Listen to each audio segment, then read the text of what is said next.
Okay, here we go. Theoretically, at least. So let's get in here.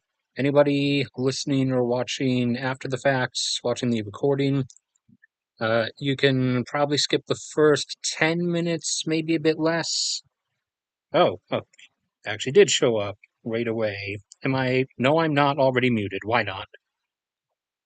Come on, Google. What happened to your smart AI stuff that's supposed to like crack the what I want? Where's the? Do I have to? Come on. How am I supposed to do this? Stop messing with me. Yes, I would like to get money. Why is this not instantly like partially monetized? This makes no sense. Where's look, it was the silly tier list video that gets demonetized somehow. But all these ones about like, what you would think would be the, you know, big war and death topics that would turn advertisers away. No, apparently those they're just perfectly fine with.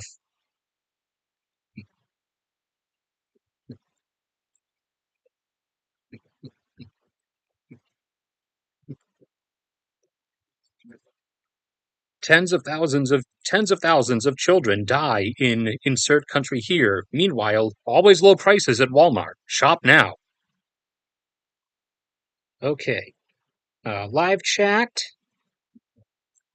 What do we need? Google Earth, as always, because I'm lazy and I don't show anything else on screen. So we'll get that up and running. We'll go to X. And I'm too lazy to make the X with my arms this time. I will go to X and get my bookmarks up so I can make sure I don't forget anything, or in case I forgot to write anything down at least. Go over here.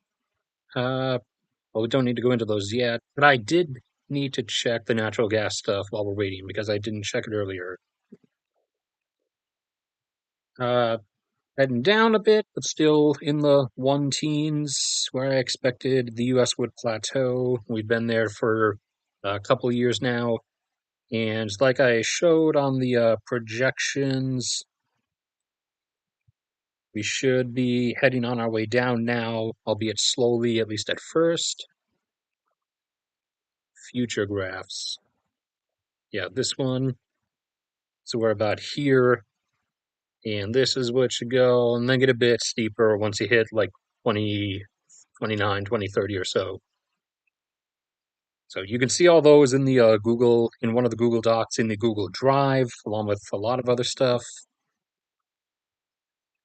What do we have? And blah, blah, blah. Yeah, about roughly average. And storage starting to level out. What else did I need here? Probably nothing. And I won't bring up the prices yet because that's just going to eat my CPU before we actually do them. Okay, so that, blah, blah, blah. And I think these are all still down here. Yes, in case I wanted to make use of those somehow.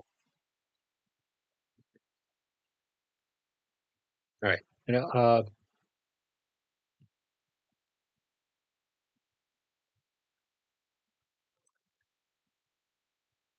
Well, I mean they were like being predictive though, like last time because they already like started off with me like self muted, which I always immediately mute the thing on here so I'm not like hearing myself while I'm trying to stream.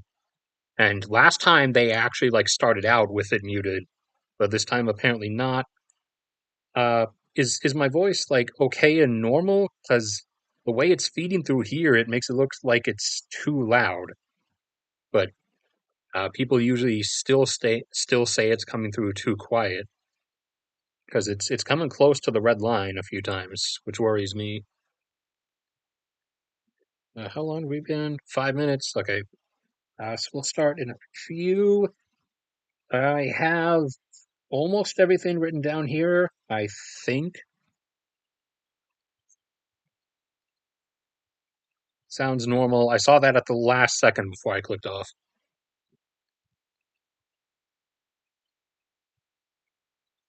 But yeah, uh, usual for anybody who is unaware. Uh, oh, also, since I see it in the new welcome to the channel video thing I put up for well, it doesn't show here while I have a live stream going, I guess, but I decided to actually start getting like organized and professional, so I made a like channel intro video thing. And I've also started like organizing playlists. I tried to put the critical vids one in the front, but it won't let me. So I have the past live streams in one, in terms of video, in terms of playlists that are comprised of my videos. I have this playlist here, which will I'll constantly rotate these out so that each of the data readout videos will be the latest data release, or at least the latest data release that I recorded a video for. And then over here, the critical vids one is like all the really super important vids, or at least what I consider important that I've done. Ones that talk about like the whole why OPEC's production cuts are permanent now, a thing. So ones that talk about like why specific stuff is what it is or is happening the way it's happening. Ones like this one that I really need to redo because that was 3 years ago and the math has changed. But ones that like show the math behind stuff. Oh man, I really need to redo this one. That's been 4 years. I I I was trying to make a point of redoing like the big math videos once every 2 years, but I've been slipping on that, it seems. Ooh, and these ones I loved putting together, like all the different ways that rare earth metals are used and regular metals. Although the regular metals one wasn't anywhere near as popular as the rare earth ones. But apart from those, what I was actually doing, we go back over here.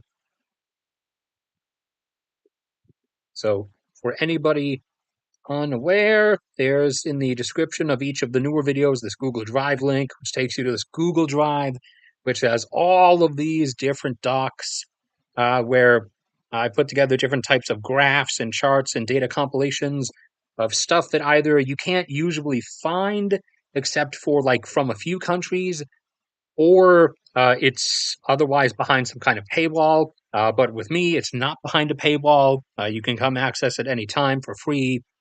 So you've got like the extended, updated versions of each country's birth rate graphs, since Google hasn't updated those front page ones for like 4 or 5 years. You got an essay about the whole demographic collapse and why it's happening and why it has happened, breakdown pie charts of each country's electricity generation sources and stuff. Plus, usually also the whole world as well. Each one starts out with. So you got all of those there, including this one, the one I just started with, making real population projections of what you're probably actually going to see for population numbers, since the UN Population Bureau, or whatever it's called, is still way overshooting reality and still asserts that humanity is going to climb all the way until the very end of the 21st century and get close to 11 billion or something, when I think we all know that is not what's happening. So all of those are there all the time. They're free. Yes, I'm working on updating them, but it is rather tedious constantly like copying a bunch of data and stuff over and typing things out into Excel. Since, like I said, so many countries don't do legitimate stuff. So I just have to like constantly look at data, switch between tabs, like look at a bunch of data, come over to this, say this was Google Doc, Excel, type in the data, keep switching back, typing it in, and then run everything up. So I am working on those. They just take time, but it should, speaking of time, be at 10 minutes almost. Close enough. Let me drink some water and then I'll start this for real.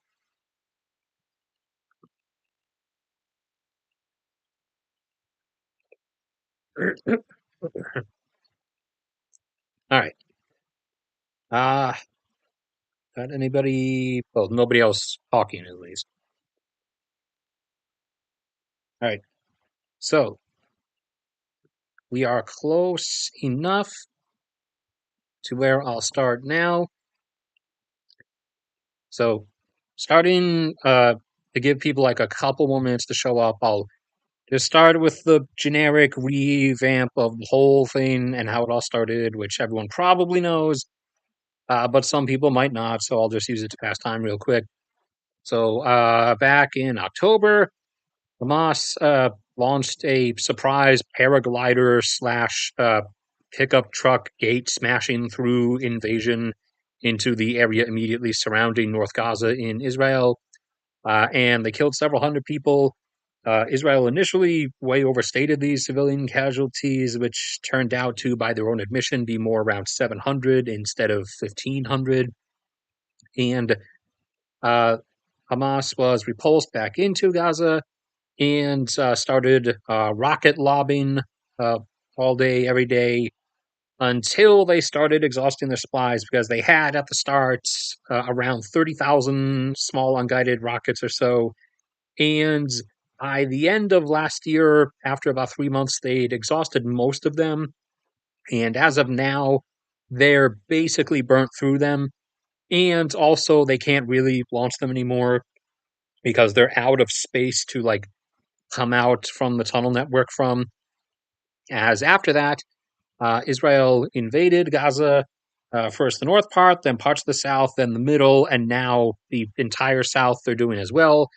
And along the way, they kind of just carpet bombed the whole thing and massacred tens of thousands of people, while uh, everybody who's anybody just uh, politics shielded them from moral repercussions from that. But they have basically completed things now as roughly 16,000 or so, at least that they could confirm Hamas militants are dead, out of an estimated 40,000 or so. So that's confirmed, plus those who were uh, captured, which is around 2 to 3,000. So that's close to 20.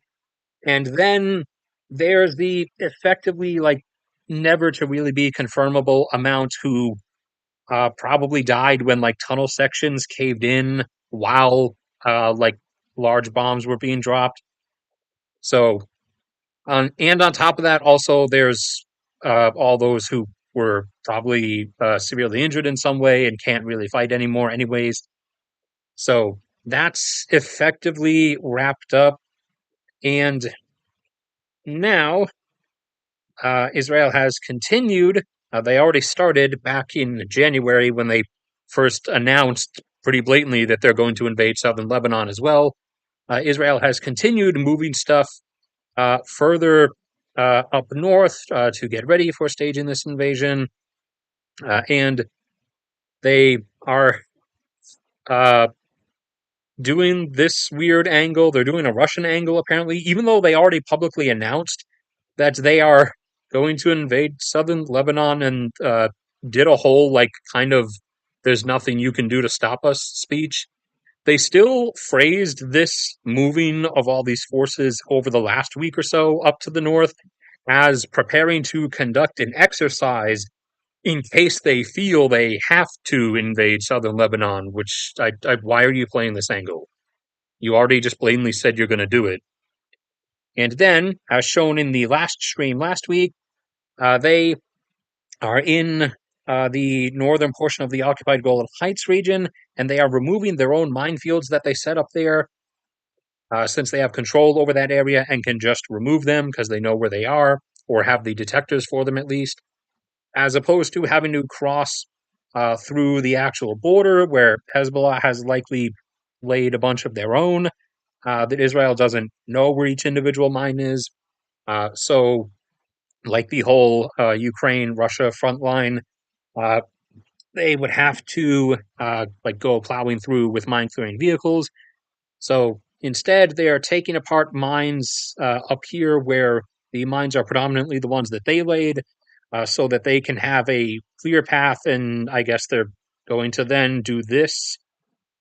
Assuming I have it set up so you guys can see my mouse cursor, right? Wait, let me see on this. Yes, okay, looks like you can. So they're going to do a hook swing here and come up like this around here. And you can kind of even see right here, there's like a pass, kind of like a pass between two hill sets right there. So they're going to come and hook swing through here and then invade this general area uh, around Tyre and up through and towards Mount Hermon. Because this general area or southern Lebanon is the area where most of Hezbollah is located and that is predominantly under Hezbollah's control. And I've crossed over from just situation like uh, previous wrap up narrating into also uh, doing present stuff, but it was all going to blur together anyways. So they're preparing to do that, which is going to be a much larger fight because Hezbollah is not Hamas. Hezbollah is, because Lebanon is not blockaded by Israel like Gaza is. They're bordering Syria, through which Iran has been able over decades to give constantly stuff to Hezbollah. So Hezbollah has around 150,000 members, uh, around close to 1,000 or so have likely been killed so far, at least based on what's been seen. So total number of fighters lost, not actually that much. They have lost and also expended on their own accord a fair amount of their rocket artillery so far. Uh, they're unguided rockets, that is, the similar ones to what Hamas uses, and they, as opposed to Hamas having around 30,000, Hezbollah had about 150,000, of which they have either fired or lost in several Israeli airstrikes.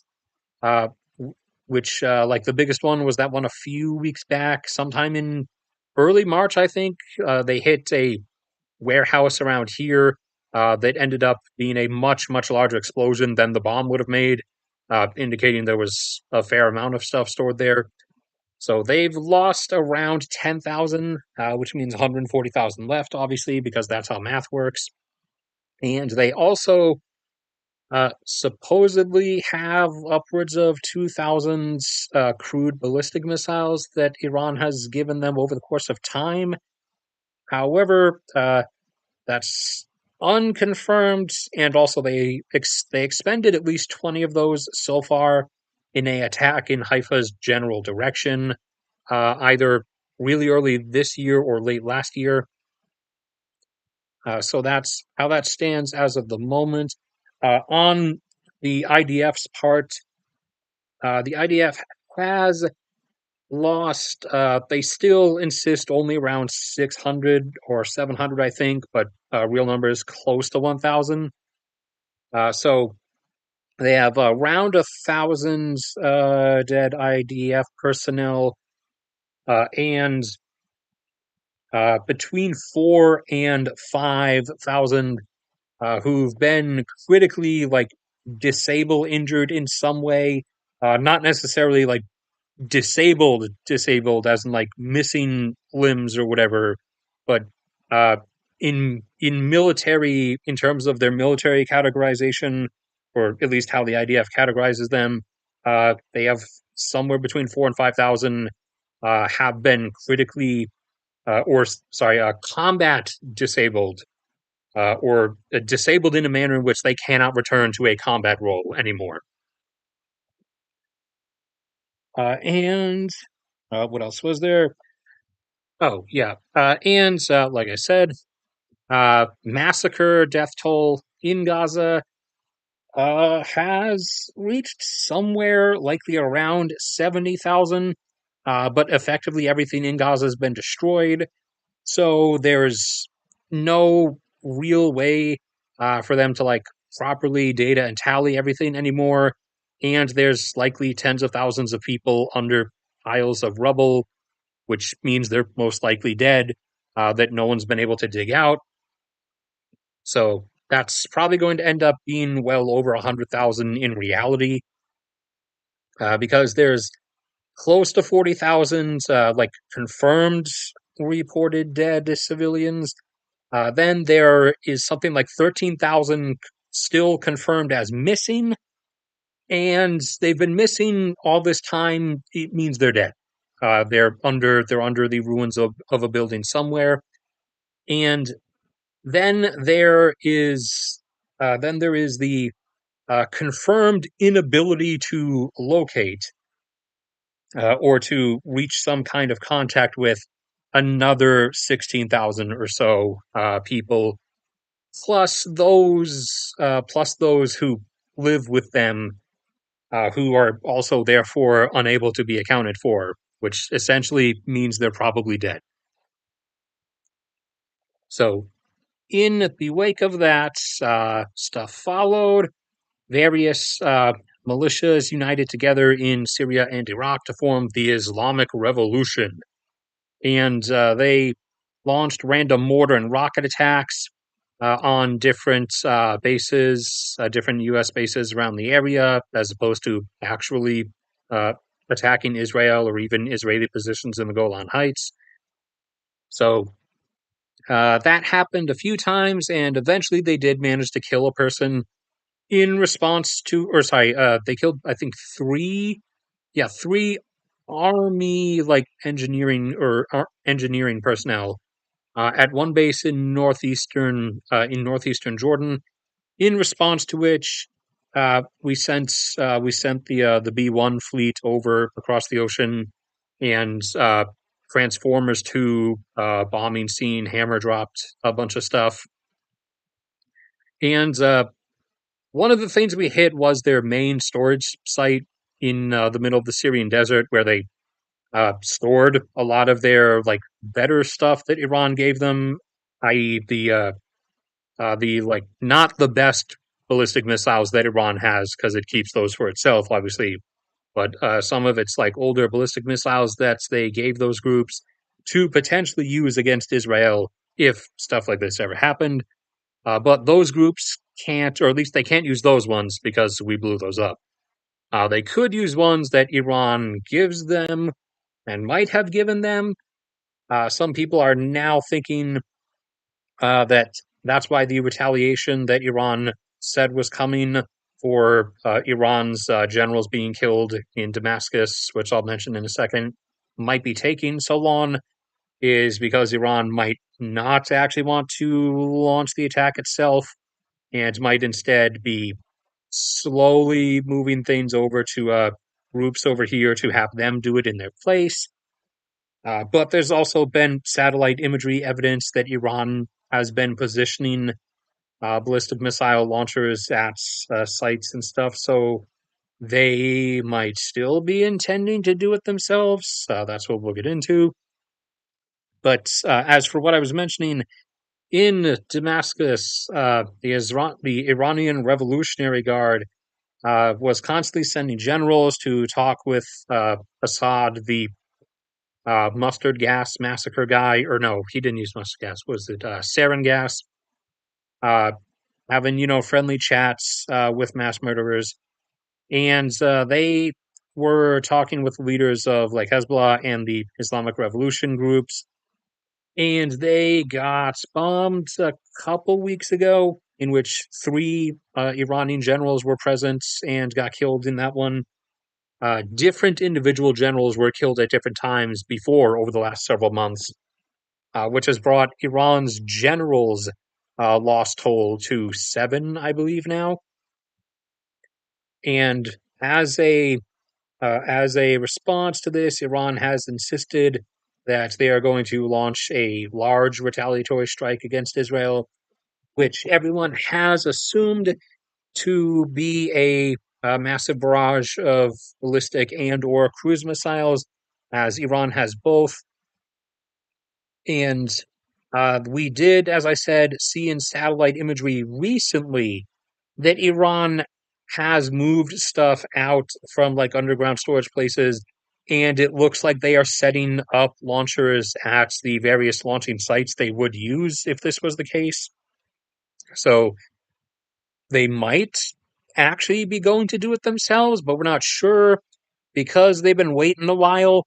And so others are thinking they might be like smuggling the stuff through to the Hezbollah and Islamic Revolution groups over here to potentially have them launch the attack for them from like Lebanon and Syria instead, so that Israel and or us along with them would not have a viable inroad to start massive airstriking Iran, because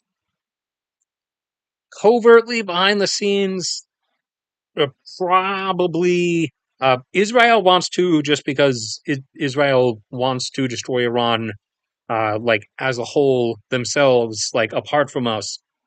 The U.S. Along with associated friends and company, uh, wants a excuse now to at least launch a crippling air campaign against Iran, because it would be enough to set them back, and especially set the government into such a weak enough position that the people of Iran who wants the government gone, now they've made that pretty clear, would be able to remove them themselves, most likely.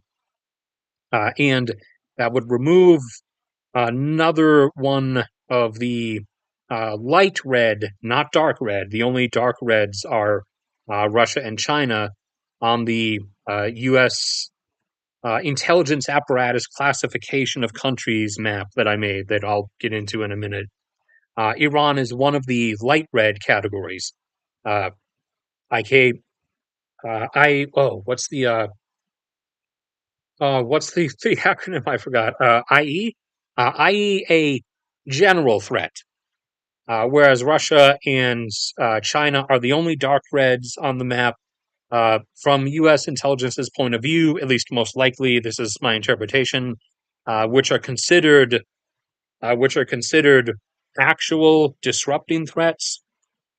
But Iran would be colored light red and just classified as a regular threat. And being able to do that to Iran would remove them from that list, and would gray them out, at least for a time. And whatever version of Iran reforms afterwards would be most likely much more dealable with than the current version has been. And also, their domestic oil consumption would crash in a case of the country, collapsing and fragmenting, obviously, which would mean that their export margin to the global market would massively increase when their production rebounds. And because they would no longer be isolated, and would actually then have the assistance of the global oil industry, their oil production would be able to be recovered back up to the 6 million barrel per day plateau that it's actually capable of, which would help a fair deal in maintaining a decent enough supply demand balance globally, in the face of the second global oil peak slash the final global oil plateau that is facing the world come the second half of this decade. So that is a desire that is had, and but being able to do that outright, because this isn't the early 2000s anymore, would require at home, speaking in terms of the U.S., would require at home having a legitimate enough excuse to do so, which for U.S. politicians and for a lot of the U.S. general populace as well, uh, Iran, like, launching anything directly themselves at Israel would probably qualify, in which the U.S. forces in the area would then be given the whole like gloves off permission, and like, told, we can now officially turn from 1% up to 9% of our power level.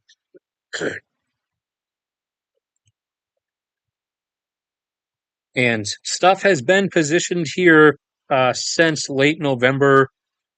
We already obviously had a lot of stuff in the Middle East to begin with, but we have been bringing more and more stuff in, which is kind of more hinting that this is the intended desire, and or also uh, and or also maybe just to try to spook out anyone else from like going a bit too far with stuff. But we've moved dozens of F-15s, additional F-16s, 35s, A-10s, and 22s into the region. The 22s specifically being one group or one dozen of the 22s that are normally at Elmendorf, which is one of the air bases back up home in Alaska, where I'm from, where I would prefer being, but this is post 2020, and being back up home would require me having my job, which I don't, since it's post 2020 now. So unfortunately, I'm not in Alaska, but I'm from Alaska, and Elmendorf is down around this area and has a bunch of F-22s, whereas Eielson back up home near Fairbanks, it's actually that dot down there you can see. Eielson has 16s and 35s, both kind of boring. I'm not saying they're not like decent aircraft. They're not capable. They're just kind of boring. The F-22 is better. But the F-15, the plane I grew up around, is obviously the best because of childhood nostalgia, but my childhood nostalgia is factually correct. So all that's there. Also, we have the naval assets in the Persian Gulf and a carrier around that area. And we have the carrier group we've had perpetually stationed off the coast of Israel, and one that we are now moving up to the northern portion of the Red Sea. I believe that was just recently.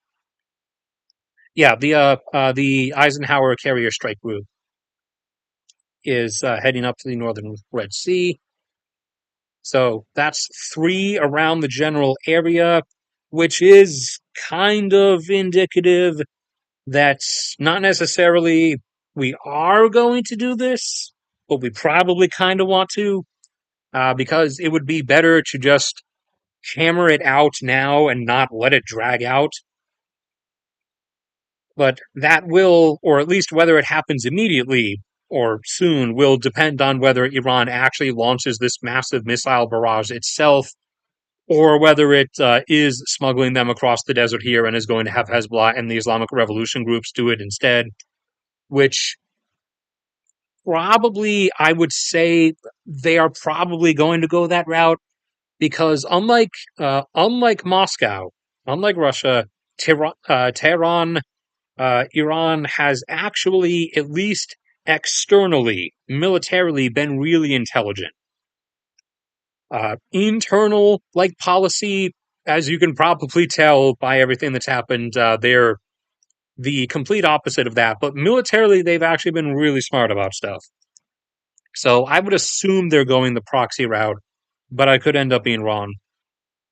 Or also, they might do this as retaliation for the Damascus bombing. And then when Israel actually invades southern Lebanon, they then might announce that as like a gone too far red line and then launch an attack themselves at that point. The point at which Israel's southern Lebanon invasion is coming is uncertain. We have entered like the window for it now, and they are, like you saw, moving their forces up to that area. The only thing I had put down for that from my like prediction angle was when they first made that announcement in early January. The only thing I said was that it was not going to happen before the end of March because, like I said, Hezbollah is not Hamas. Hezbollah is like a actual opponent, kind of at least. And Lebanon is like a country. It's not an open air prison that Israel has like blockaded within itself. So that was going to, at minimum, require at least a couple months of preparation and planning. So that's why I said back then that it was not going to happen before the end of March. But we're now past the end of March, obviously, so we're in the window for this to possibly happen. But as for like when Israel would want to do it, I don't know. Although I would say they're probably going to wait for this retaliatory strike that Iran is planning just to see what it is, to like then gauge from that how in the game Iran actually seems to be or seems to want to be. And then after that, whatever it happens to be, whether it's a big attack or a small attack, and whether Iran launches it itself or has the proxies do it, Israel's still going to invade southern Lebanon anyways. They're not going to back off of that. But if Iran does launch it itself, Israel has straight up said that they will start bombing stuff in western Iran, which they can do and have done. They've done that with the 35s before, and that was partially at our prodding just to have someone test the 35s against air defense systems, particularly Russian ones, since those are the ones Iran gets and uses. And the 35s were, completely stealth successful. So we know they work at least. Granted, Israel wasn't going to turn down a chance to bomb something in Iran. They would have said yes, anyways, no matter what the circumstances were. But our prodding was kind of behind that last year. Early last year was when that happened. Plus, they don't even have to actually go into Iranian airspace. They can just launch air launched cruise missiles or air guided glided bombs, like from a distance within Iraq, per se. So they don't even actually have to go into Iran itself. But they will do that if Iran actually does launch the ballistic missile barrage from its own territory. In which case, depending on the scale, we would probably do stuff too.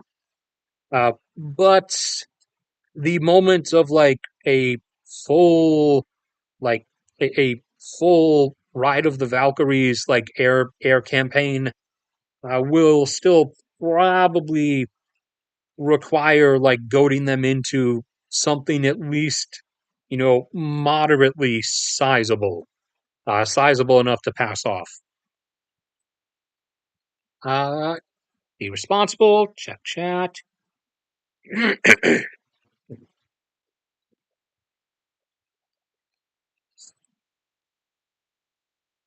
They're they're different from the regular GDP charts because they're adjusted for inflation. It's the regular charts and regular price graphs, unless they say they're adjusted for inflation, are usually not. Like for example, uh, here, like I've talked about, the news constantly incorrectly saying that gold prices are at an all-time record high. Uh, at face value, it would look like that, yes, but remember that inflation exists. Uh, Expenses rise, money becomes like nominally less valuable as time goes on. The whole thing about your grandparents buying like a chocolate bar for a nickel back in the 60s, whereas now they're like $3. The Just for example, with gold prices, the $1,823 per ounce gold price, former record back in 2011. That $1,823 in 2011 had the equivalent value of about $2,500 today in 2024. So, in that particular example, this gold price is not actually a record high in value terms. At just like at just looking at the pure uninflation calculated numbers, yes, it would look like such, but $1,823 in 2011 was worth the same amount that about $2,500 is worth today. But like uh, just uh, just like how you what was the housing example one? I think back in the 1920s, I think I is the one I saw. Like a large family sized house was like $4,000, whereas now it's like a quarter mil. So uh, here, hold on, I'll pull up a GDP thing. Uh, Where I want to go to. Yeah, I guess we'll bully the UK again because bullying the UK is fun. So the UK, you know, at a glance, these are just the raw numbers as knots upwards and adjusted. It was in 2008 dollars. It was 2.3 trillion. Their economic size, and it's still about 3 trillion today. So it looks like their economy at face value has been stable for 15 years, or rather close to 20 years now. But in reality, 3 trillion back in 2007 or the mid 2000s was worth a fair amount more than 3 trillion is worth today, which is why data caps, inflation adjustment down to the UK, which is why uh, for those in the UK who look at that graph and are like, why doesn't it feel like the economy has stayed like of the same value and stable? It feels like things have. It feels like the country has economically decayed for 20 years. It's because you kind of have. Uh, that back then was more around between 4 and 4.5 trillion in value, whereas now your 3 trillion in value in today's dollars, 2024, is obviously 3 trillion because this is the here and now, and we are speaking of that particular number of the here and now. Whereas the 3 trillion back in the mid 2000s was worth between four and well, actually, yeah, between 4 and 4.5 or so. So in terms of actual economic size and value, the UK economy has in reality contracted by around 25% over the last 20 years or so. And yes, UK, you're always going to be my bullying example. And that is partially your own fault because you deindustrialized yourself through the 80s and the 90s and have still continued doing that and have been demilitarizing yourself too until your offspring over here, who is now far, far more powerful than you, have been sort of putting you in a headlock and being like, nah, mom, nah, dad, you're going to start working out again, aren't you? And then you were like, yes, son, we will start working out again. And now you've actually decided to stop demilitarizing yourselves until you announced a few weeks ago that you were going to continue demilitarizing yourselves. So you're a bit difficult to work with, as are most European countries. Most of you guys are hyper pacifist uh, and kind of lazy militarily. Like, you really do want to rely on the strategy of just letting us do everything, which I mean, okay, you kind of could for the most part, but that's really, really aggravating. And the more you do that, the more, as you have publicly seen, it starts turning us like away from an attitude of wanting to do everything for you. The only military exceptions you have on the continent who like are actually still willing to do stuff are France and Poland, and Ukraine, obviously, because Ukraine is the one like really doing stuff right now. I mean, actually, technically, Turkey is willing to do stuff, but Turkey's stuff that Turkey wants to do is a lot more related to conquest and Ottoman Empire restoration and exterminating the Kurds. But Turkey's gonna Turkey. All right. What else do we have for the Middle East stuff? Oh yeah. Since I mentioned the fracturing earlier,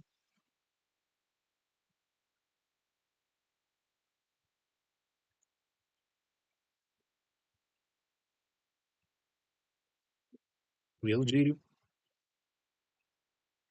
is that on here?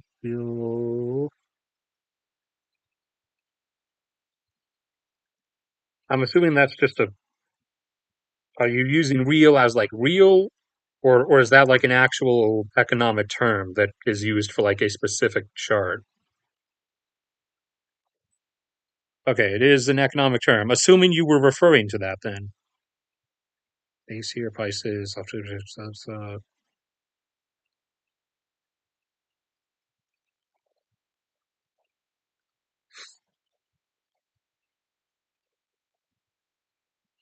Okay, excellent.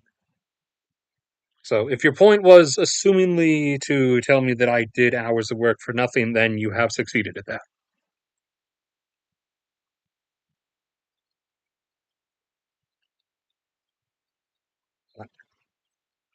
All right. Hold on. I missed something here.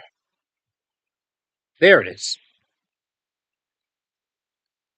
I should have these. No. No. Wait. They were a few days ago. There was other Iran stuff, but it is internal to three. Blah blah. All right. There's one. All right. So there was. This better not be a case of me only bookmarking that one and then just assuming that I would remember all the others. But there were several more engagements. Blah blah. Okay, well, there's this in the meantime, in the middle of that. So as the people have continued expressing their discontent with the whole harsh Islamic rule stuff, especially after the government of Iran promised to relax some of the laws in the wake of the 2020 or the 2022 protests, uh, they their leaders now response or their judiciary chief is his response is actually we're now going to enforce them even harder. So do something, get a specific reaction. Obvious solution to not get that reaction is to do that thing, but you know times but to the 10th power. Obviously, that's how it works.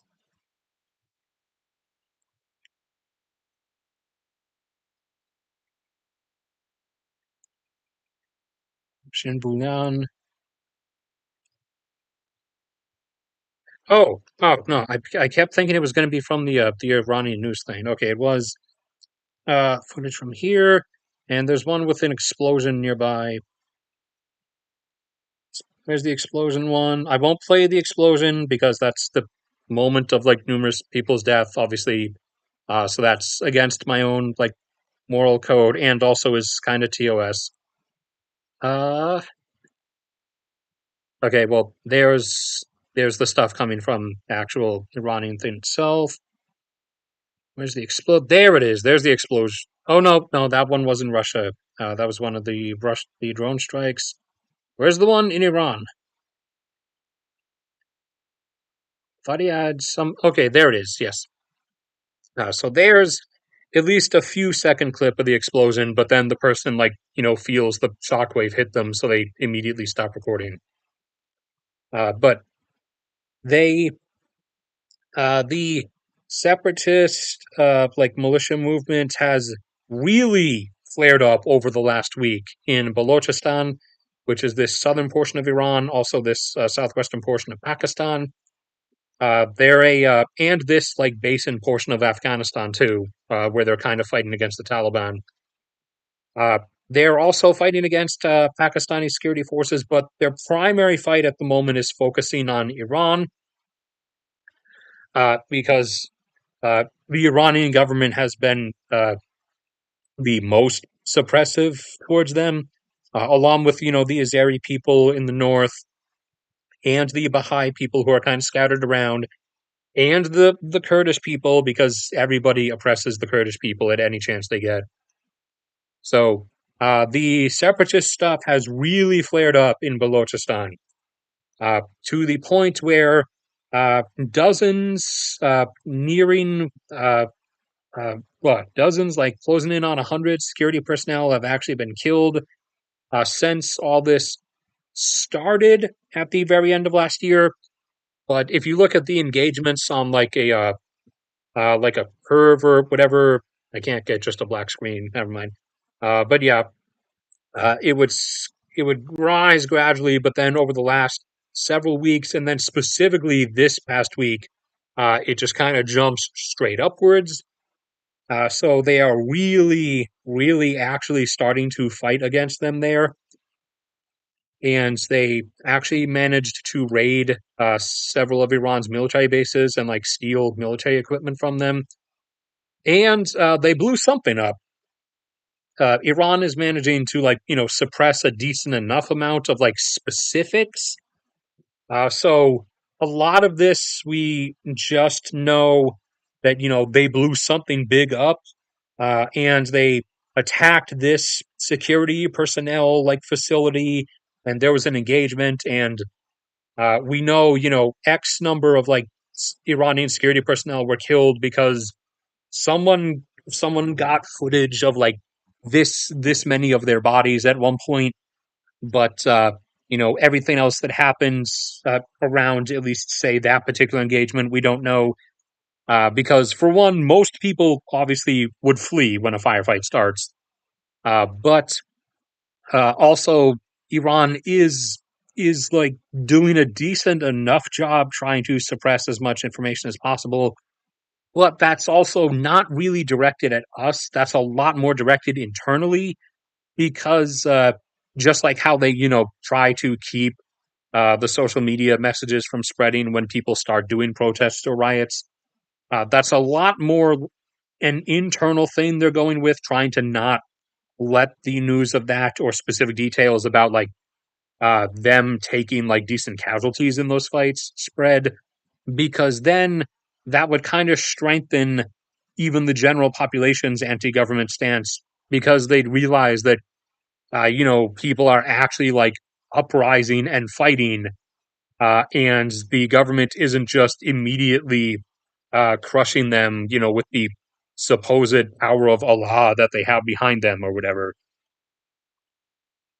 because they have nothing really other than their own desire to maintain power, which is what every politician really has, is just their own sociopathic desire to cling to power.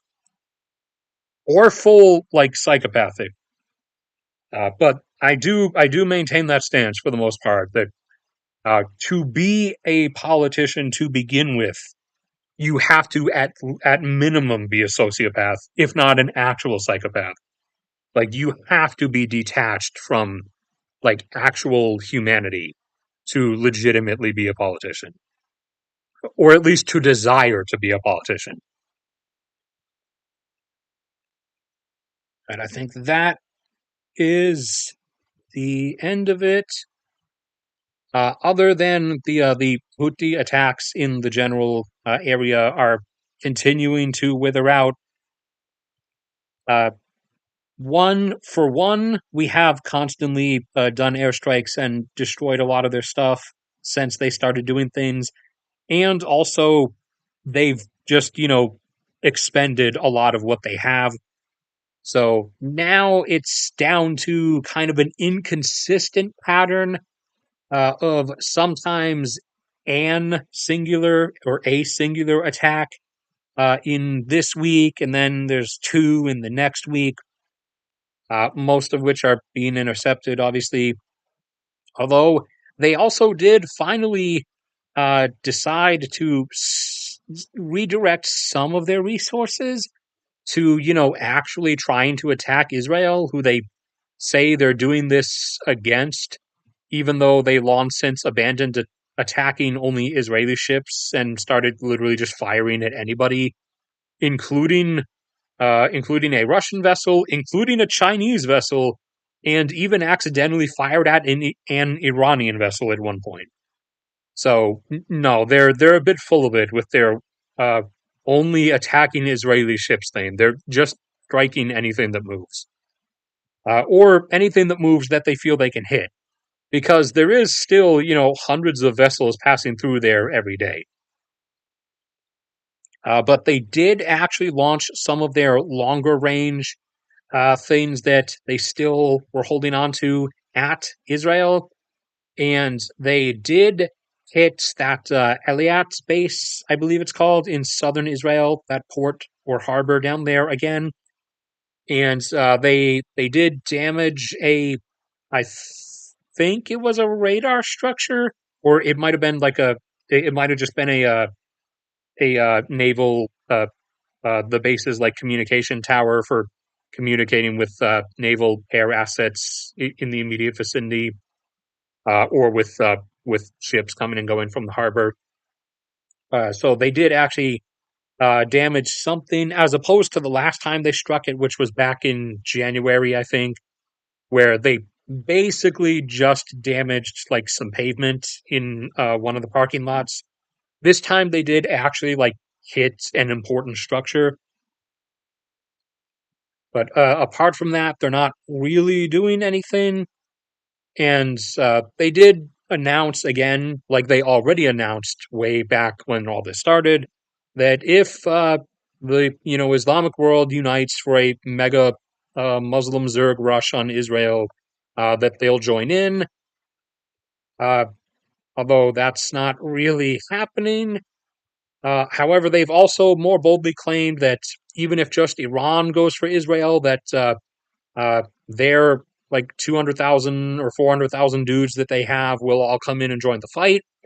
Not sure how they plan on doing that, because they'd have to go through Saudi Arabia, who isn't going to allow that, and kind of wants Yemen to die. Actually, Saudi Arabia has made that point abundantly clear with all the hospital bombing they've done for the last 10 years.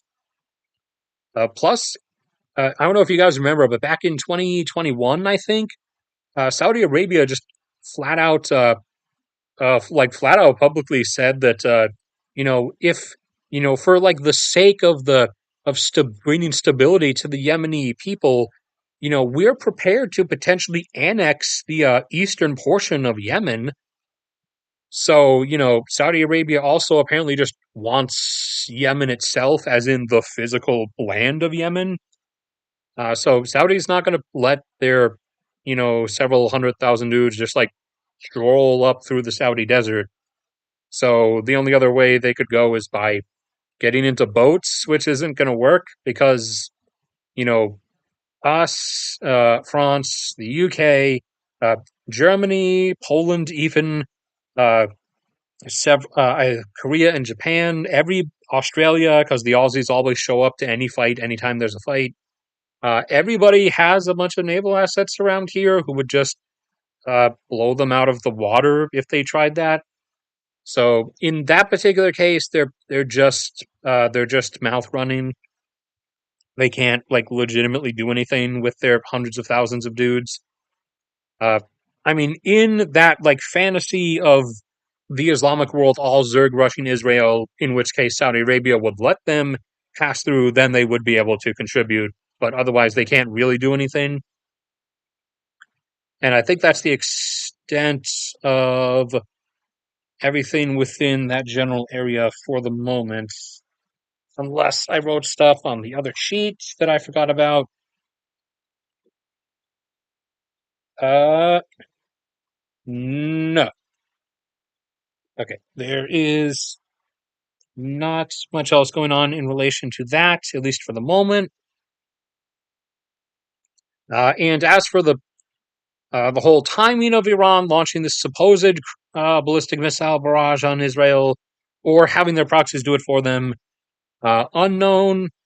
It's been almost 2 weeks now since they said they were going to do it, which is kind of like I said, why everyone's thinking they're going to have their proxies do it instead, because this is probably them smuggling the stuff over to those groups, or they could just be waiting a while.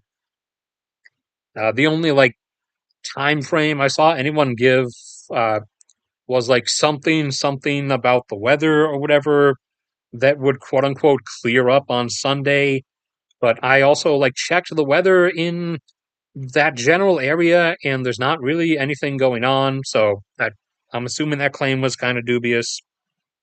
So they are probably smuggling the stuff over to the IR group and to Hezbollah to have them do it, since that would be the safer option for them, obviously. Because, like I said, we're waiting for like a politically presentable excuse in terms of home audience back home to be able to strike Iran ourselves. And Israel, in terms of international face, is waiting for that excuse. But also, if they end up really wanting to, they would just bomb Iran anyways because they don't really care. And it's time for me to chug some water. Then we'll go into the some stuff from elsewhere before going into more Russia-Ukraine developments. And also in the middle thing, we'll also do the prices and markets stuff, since since those prices have started actually correcting themselves,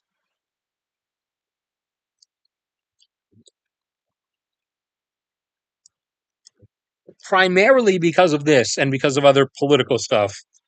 Uh, Not because the market has actually been recognizing the supply situation, with the exception of copper. Copper prices going up actually have been the market recognizing supply realities. So actually, it is time to bring this up.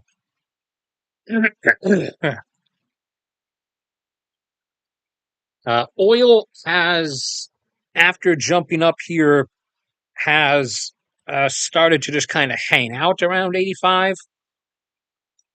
Although the proper place for it to be, as I've been saying for most of last year and the first bit of this year, would be within the 90s. So it's getting closer to where it really should be, but it's kind of hanging out here, and it's probably not going to make that jump unless Iran or their proxy groups doing it for them actually launch that major strike. As global wise, the although the gap obviously is fluctuating because some countries shut stuff down for field maintenance, others have reactivate more stuff. Like for example, kind of counterbalancing each other, uh, Brazil Brazil just shut down about 200,000 barrels per day of production offshore for pipeline maintenance, whereas here in the U.S. we just brought on about 200,000 barrels of new stuff that will show up on charts in a week or two, because a pipeline that was shut down from one of the Gulf of Mexico fields was reactivated, and a one of two new Gulf of Mexico fields that is coming online this year is now coming online, and that one's about 120. And the one that had its pipeline shut down for repairs was about 60,000 barrels per day. So that's about 180 or so, or about 200,000 coming up from the U.S. So the different balances each way from all countries' productions combined do fluctuate things, obviously, but the deficit uh, of demand of supply in comparison to where demand is has remained substantial enough, fluctuating between 1 and 2 million barrels per day more demand than there is active supply, which obviously means inventories, storage depots have been getting drawn down. And so that has finally started affecting things and drawing prices up to where they should have been the whole time, anyways. And then also the risk factoring in from all the Middle East stuff. And then copper prices, although they've fallen down from the 430 they reached a couple days ago, they finally went back up over 4 and are climbing up through the 4s. In reality, copper right now should be around 5, or honestly a bit over it, as the copper supply situation is not the best, especially with everybody gradually shutting their mines down one by one. Russia is starting to lose copper output from their mines because they're slowly having to cannibalize all the mining equipment and vehicles they had from before the sanctions were, and they choose essentially what they want to what they want to conserve and what not. Like some particular things, their mine output rates from have essentially collapsed because they decided to just like sacrifice their output levels of those particular things to maintain other things, i.e., maintaining the things like their platinum group metals output and their diamond output. Uh, the ones that make the money, obviously. Whereas several other things, like for example, antimony, which they're one of the big suppliers of, their antimony output has kind of crashed since the war started. But in other areas, Chile's copper production has gone down by over 10% over the last several years. As since I've said a million times, their new, like, more radically environmentalist government that they elected has only twice now actually approved either a new copper mining project or an extension or expansion of an already existing copper mining operation. So, without any uh, permissions to extend operations or start new ones, their output of copper has dropped by 10% over just the last couple of years.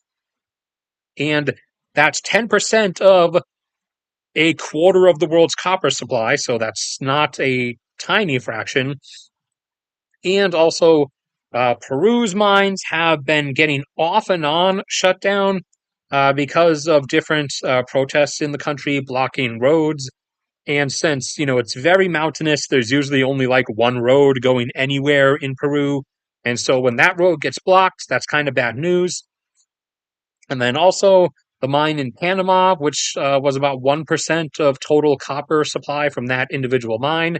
That mine is closed now because uh, the because the Panamanians protested against that mine and the government decided to shut it down. So that's permanently off the table. Several copper mines in Mexico are shut down at the moment. Not any like permanent thing because of protests or government action. They're just offline for this year in particular, for most of the year, most likely at least for like regular safety maintenance. So that's not a bad thing. That's actually a good thing that they are shut down for the safety maintenance. It's not a good thing in terms of the global supply situation that they're the supply from them is kind of out while they are shut down. But it is good, that they are actually shut down for that maintenance because the whole safety and structural maintenance is kind of a necessary thing, obviously.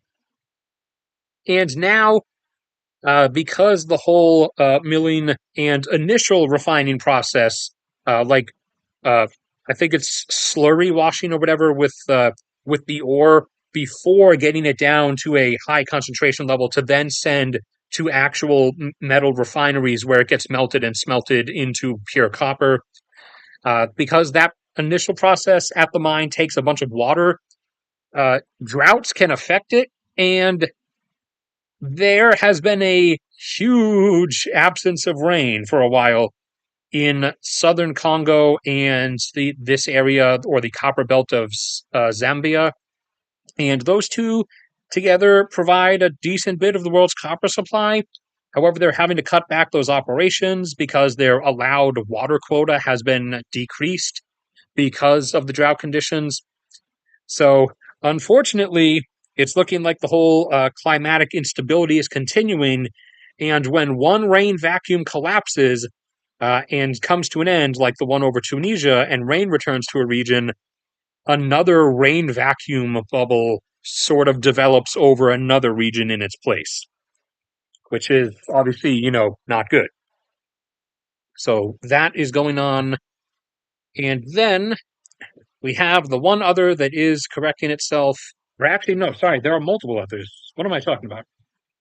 Uh, that is silver. Silver is now up to $28.50 per ounce. Now, unfortunately, a large part of this is just general like political market stuff because something the banks are cutting or raising the interest rates. It's not the market acknowledging the physical silver supply deficit that is, completely annihilating the silver inventories that had been built up in prior years. So But even if it's not for, the correct reasons, as I would phrase them, it is still at least being price corrected to where it should be, which is in the mid to upper 30s at the present moment. So at least that is going in the proper direction it should be going in, just not for the, reasons that would indicate that the market is actually intelligent. But again, despite it being fetishized and talked about as some kind of independent sentient entity by a lot of more libertarian types, the market is not some creepy ethereal entity. It's a giant like conglomerate of collective human decision making, and human beings are incredibly stupid. So by its nature, the market is also incredibly stupid. And the others, what are the other ones? The platinum group metals are now also correcting themselves, thankfully.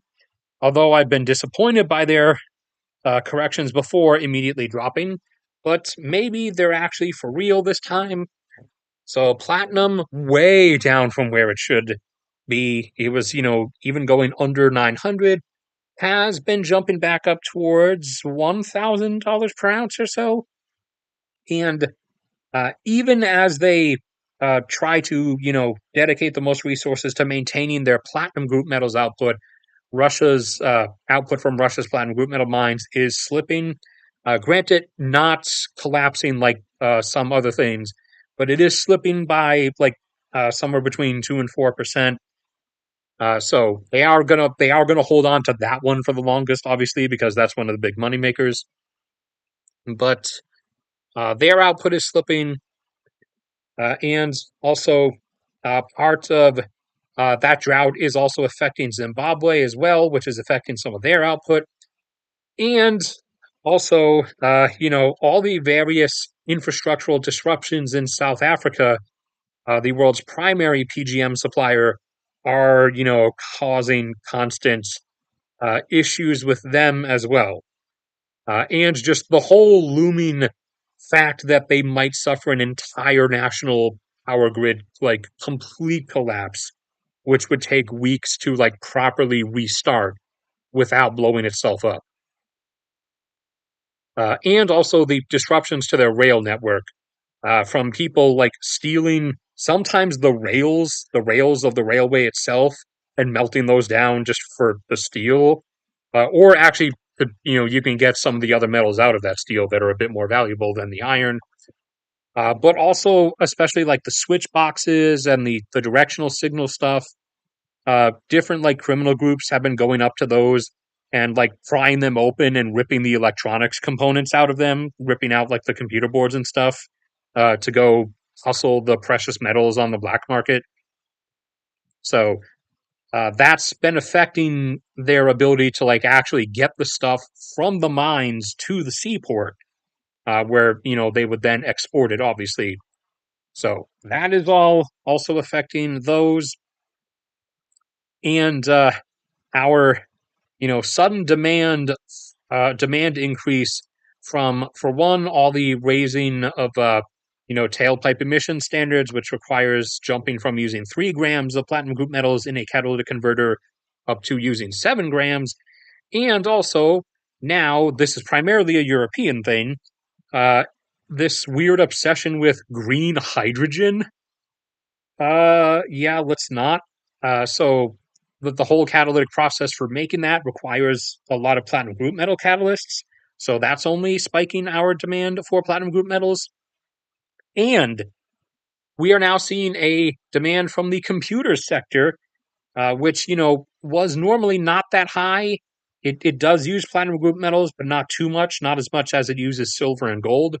But now that's increasing because now, with our sudden obsession with all this superpowered AI stuff, now uh, all these all these companies are wanting all these new like super faster things, and turns out one of the ways to do that is to in the silicon in the foundational silicon wafer or the base. the base thing into which the actual pathways of the processor are engraved. Usually, that's the silicon is doped with various things like terbium and whatever to help with stuff.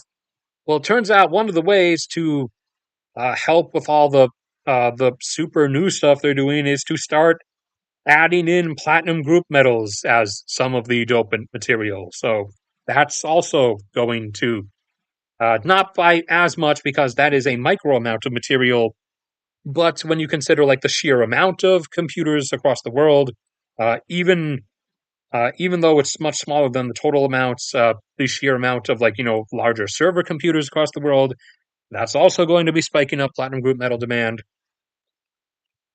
And then we also have uh, go. Wait, is it on here? Nope, we have to go down. The one other that is like correcting itself in a meaningful degree, at least. Actually, no, two others. Sorry, I forgot one. First, we have zinc, which is heading up towards $2,800 per ton or $28 per kilogram, which is closer to where it should be. It should be up over 3,000 because although the supply demand balance has stabilized for the moment, it's still very precarious, and zinc production globally has only been going downwards very slowly, though. It has plateaued. I believe I updated the ones I have in this folder. They are the 2023 ones. But yeah, it was up over 13 million tons per year. Now it's kind of made its way down closer to a bit, just over 12. And while demand has also plateaued out, it's not going down with supply. Demand plateaued out in a way that actually, hold on, we can do this. I learned I can do this and use this as like a straight line. So whereas zinc production has gradually crept down to there, from there, zinc demand is kind of like in between. It's like 12 and a half, so it's like right here. And it has kind of stayed that way, but zinc supply has constantly, as you can see, dipped below that and is now heading like downwards below it. So that is a problem and has seen global storage inventories of zinc get drawn down from over 1 million tons of zinc excess on hand to now only around like 100 or 200,000. So that's not a good setup, and also not really yielding a reason for zinc to have been trying to stick down around 2,000 per ton. So it's heading up towards 3,000 where it should be. And also, nope, go up a little. Tin is heading upwards now as well. It was stuck down in the upper 20,000s per ton for a while. However, it is now starting to lunge upwards as the market finally takes stock of the fact that tin inventories are only staying around like a few hundred at times tons in storage, although usually safe enough being like at a few thousand. But we're now having deficits and supply disruptions. The primary disruption coming from Myanmar, where the civil war is obviously ongoing, and thankfully, in Myanmar's case, the different resistance groups, their collective front is actually winning the war. They have been pushing the military government's forces out of places. They push them out of the north, out of this portion here, and a lot of the mountainous portion along this reaching arm. Although the government does still control like the coastline itself, and the rebels have started pushing down through Rakhine State here, and they've gotten from basically the line is around here down to this port here. So they're gradually pushing them out of here, and the government's forces are being sort of enveloped into just being in this whole big inland basin valley thing. And that is what their control is being squeezed down to. So, at the present rate of things, if nothing like externally happens, then this is going to take another few years until it finalizes. But it's become pretty clear that it's game over. Finally, after 50 years of different alternating military dictatorships passing from one general to another, the people of Myanmar have collectively finally decided that they're done with it.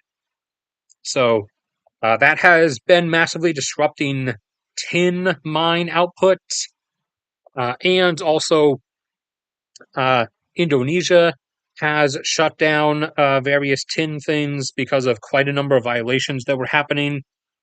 So until that gets sorted out, a lot of that is offline. So that is seeing tin prices lunging back up to now around $31,000 per ton. And I believe that's the end of the price stuff. Yes, it is. Okay. Anybody else?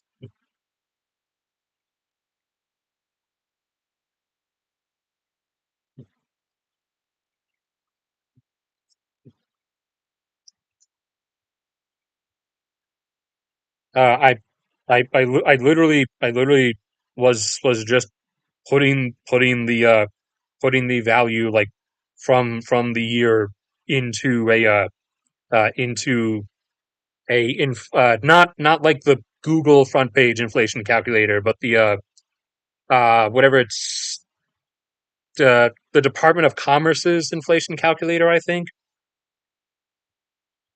But I was doing that from like the face value graphs because those uh, because the ones on just like tdeconomics.com, those are face valued.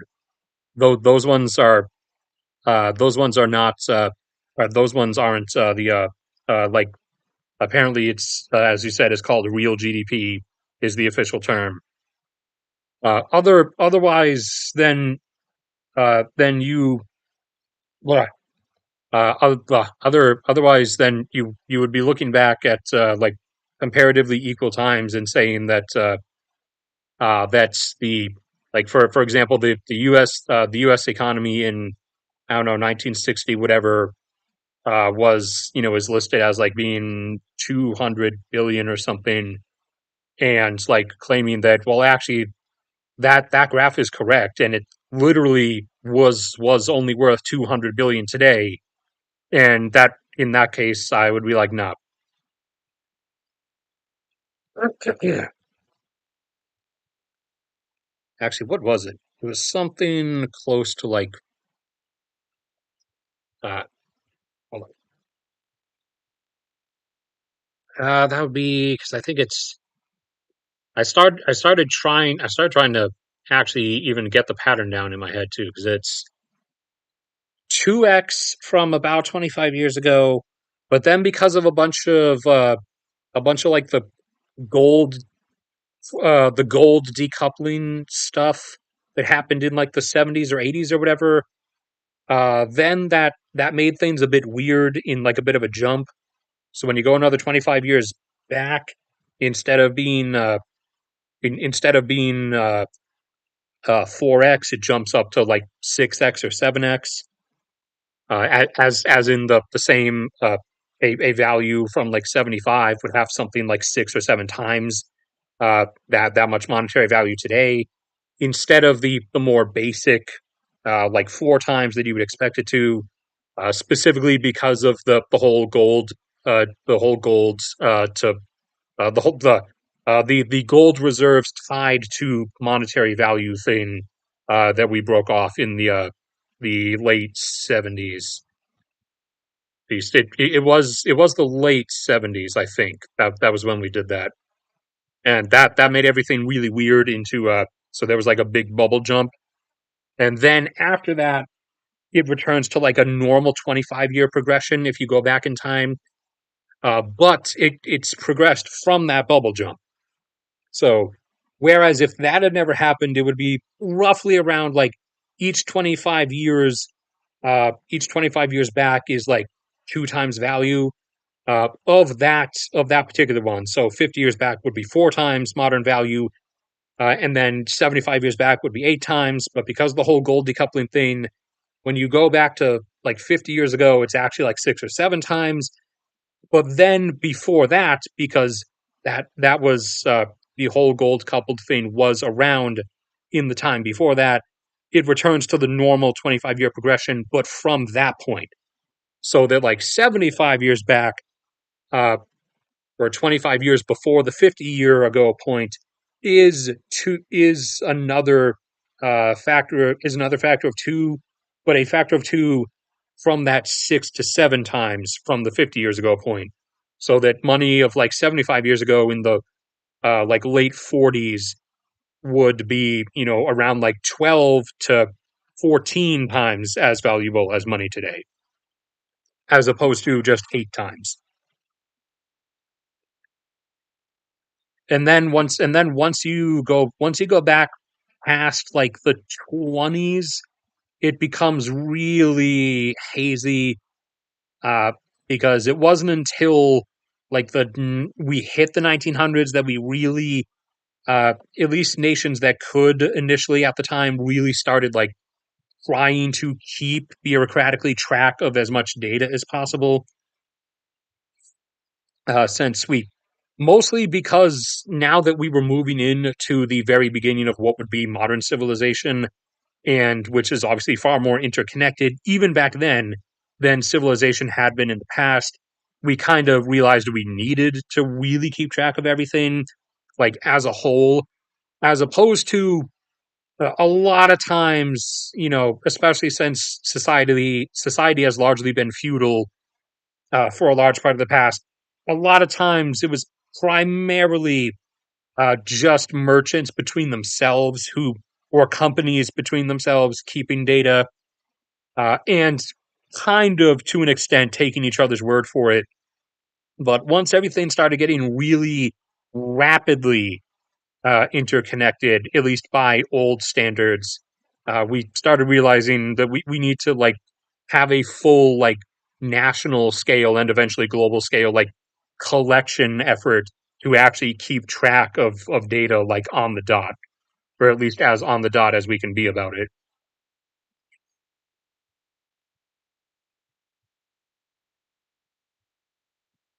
Uh, Hold on.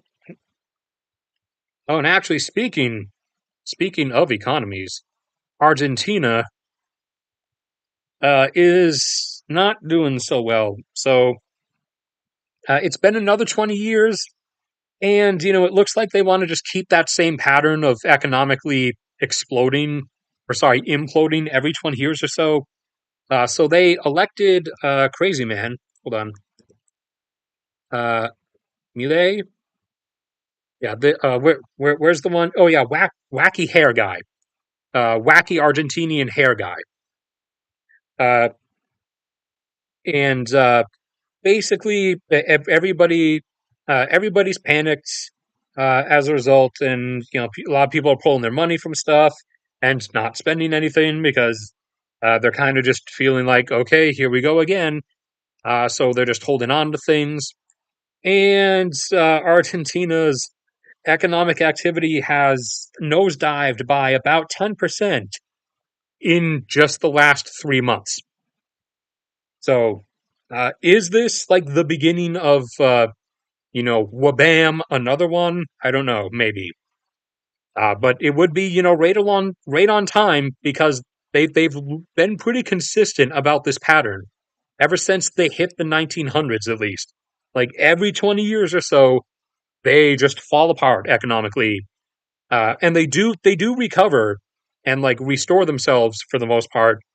But then 20 years comes by and it happens again. So they've always for different reasons though.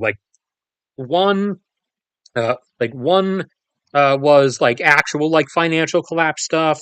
Two others were because of chaos that came from various from different dictators, either when one seized power and another when one lost power or got overthrown.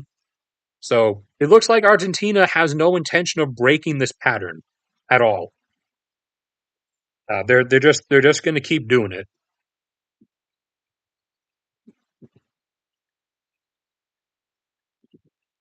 And just a few other things. Then I'll get to Russia and Ukraine. Then that'll be it. Over here in the U.S., we have brought on additional geothermal power generation capacity, finally.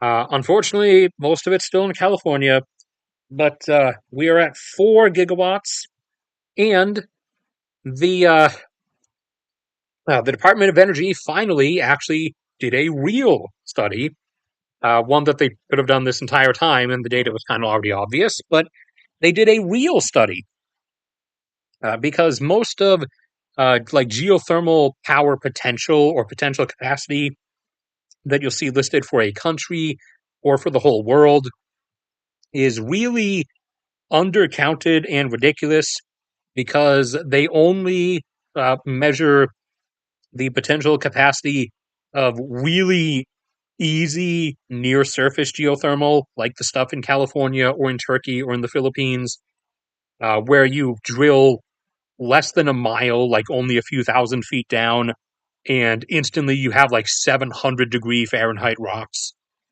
So that's what they counted as capacity. However, they now actually like looked at reality and it did a study based on being willing to drill down between 2 to 3 miles to reach 400-degree rocks, which would still flash your water to steam just fine. And if you actually look at that, then in total, hotspots and mantle upwelling sites accounted for as well. The U.S. actually has a total potential capacity of up to 90 gigawatts of geothermal power generation just in the lower 48 U.S., not even counting back up home in Alaska or over in Hawaii. And when you finally switch over to at least that definition, as opposed to the just within 1 mile down and the rocks have to be already basically magma definition, then you'll see most things claiming like the whole world only has up to maybe 300 gigawatts of geothermal capacity. When you use a real definition, though, it's a lot higher. It's potentially around like 2 terawatts. Uh, Total global electricity like demand on average nowadays. On average, again, it fluctuates over the day-night cycle and through different times of the year, and obviously based on which regions of the world are in day or night at a specific time. But global energy demand load on or electricity demand load across all the different power grids of the world on average in 2024 averages about 3.4 terawatts of demand load at any particular given time. Was there anything else here? Oh, yeah. Uh, so the fall of Boeing continues. Actually, we can grab one of my picks. I have some, probably from my San Francisco trip, I think.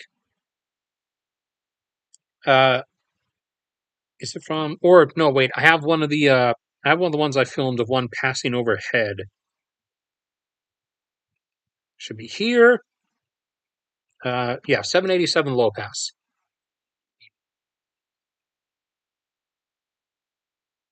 Yes, that is a 787 passing low by overhead. That is a larger aircraft. It's 3 seats on each side and 3 in the middle. It's not really wide enough to be doing that. It should be 2 on each side and 3 in the middle, or if you really want to compress it, 2 on each side and 4 in the middle.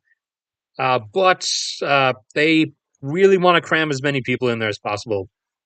So after, you know, having one of their whistleblowers killed who was going to blow out even more stuff that has all then, is already obvious about the 737 MAX. Well, we had that guy killed. Now another guy came forward, prefacing that he's not suicidal, and if he dies in the next few days, that Boeing had him killed. Uh, Saying that it's not just the 737 Max. Although the 787 was designed back in the early 2000s, back when Boeing still designed things decently, it is no longer being constructed at the factory that is actually nearby to where I am stranded living now since 2020 down in South Carolina. It is actually the whole practice of not really properly assembling things and legitimately knowingly skipping out on final thorough inspections and skipping like you know additional there's all the rivets and screws and everything that you're supposed to put in, and then there's like extra ones that you put in specific places at specific parts where different pieces of the aircraft are assembled together. There are extra ones that are kind of like redundancy safety ones. uh, he blew out the secrets earlier today or yesterday that even down at the 787 assembly, Boeing has been skipping out on inputting a lot of the like redundancy safety extra ones. So those are usually what keep the stuff from going wrong when stuff could have otherwise gone wrong. So some of these 787s, after they've been in for a while, ones that have been made, he says apparently they started doing this like really dodgy stuff around the mid 2000s. So ones that have been in for like a dozen years or so that were made around that time. So once we start passing next year and hitting the later 2020s, there's a decent enough chance that you're going to start seeing some 787s just like break apart in midair. So the fall of Boeing continues. Let's and Airbus finally hit and matched parity with them in stock price. They might have passed them a bit since then, but let's check. So Boeing is now down in the 170s. They fell down from 200 after recovering from some stuff earlier. So they've kept trying to like recover in value, but then everything just falls apart for them. And they've done this multiple times, and it's just not letting up. And actually, if you go back a while, they lost like a huge amount of their value, post 2020, obviously. But then they keep having these things, and it keeps getting revealed that they're, not what they claim they are. And Airbus is at 162. All right, so that's 173. Airbus is at 162. Yes, 162 in euros. Current conversion gets 162.26. Yes, 174. Go back to Boeing. 173. We've done it. Airbus supremacy has succeeded. French/Dutch aircraft manufacturing. Go with it. Get with it. Airbus has prevailed. And actually, how have they done overall? Actually, see, 6 months. Oh yeah, they've been ever since the stuff started happening with Boeing. They've been just Airbus has been gaining everybody nonstop. Everyone is hopping on over. Yeah, they were all the way down at 120. What were they've even surpassed their pre-pandemic values. Granted, that would be higher, even with only 4 years of inflation. That would technically, actually, well, on what was that? That was 139, and their highest point so far was like 170. And while they were at 170 in euros, that at that particular time in late March, that translated over to like 184 US dollars, but Boeing was still at 187, so they hadn't passed them yet. Hold on. Let's see if they end up passing their pre-pandemic value. That's 139. Inflation. Yeah, don't use like inflationcalculator.com. Although don't trust the government is true in terms of if the Feds show up at your door. Trust the government when it comes to knowing how much their money's worth because they really love money. So set this. That would be, yeah, early January works. That was one about okay, about 170 euros, about 170 euros at the highest point. Hold on, euro against dollar. Uh, Wait, hold on. Okay, so I think March. Yeah, that was the end of March, start of April. Okay, that's close enough to right now. So that was no, 170. Okay, so that would be $182. And back then, they were 139 euros at the height of their pre-pandemic stuff. Uh, so what was the euro conversion rate pre-pandemic? Just before. Okay, so very end of 2019. Okay, 1.1. So that is okay, yeah, that's basically 3% higher conversion. So put this in plus 3%.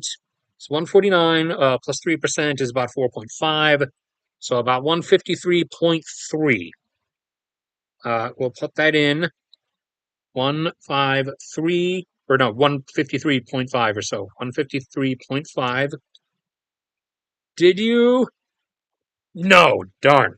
Okay, pretty close though. They're getting they're coming within range. Whereas Boeing is just kind of lost forever. But yeah, so Airbus supremacy is very legitimate. Okay, now we adjust this, drink some water. I'll do the Russia and Ukraine stuff, and then I've been going way longer than I thought I was going to, so I'll have to stop after that. Ah, and my jaw just slipped out of its socket. Okay, I think I reattached it.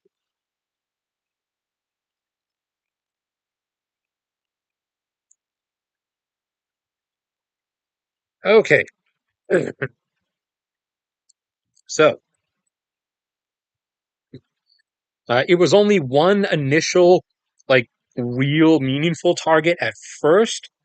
So I was thinking maybe if the pattern continues, it would signal my suspicions as correct that Russia is running really thin against the margin of its remaining cruise missiles that it can actually afford to use without otherwise depleting, the silos of its other fleets in like the Black Sea and the Arctic Ocean and in the Pacific, and without removing too many air launched cruise missiles from its combat aircraft at like other bases.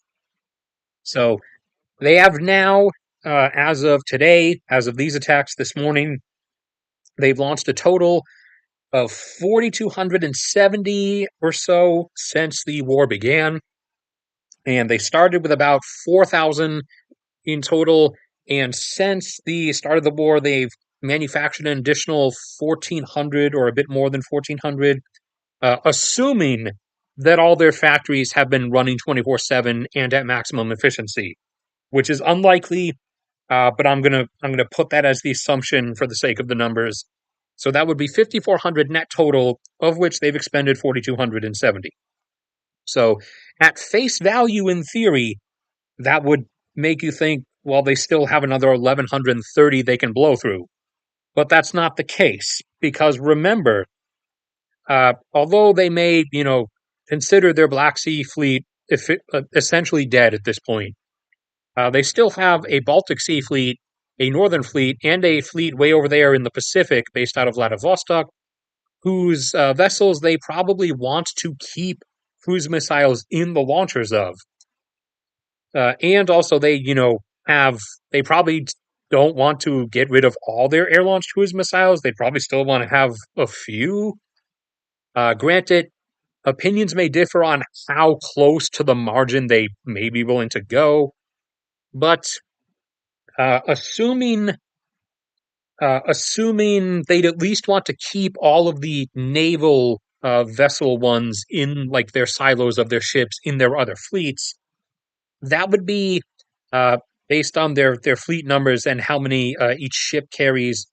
That would be about 400 or so that they would not be able or at least potentially not willing to like remove from those ships and bring them down next to Ukraine to then launch into Ukraine and have nothing left.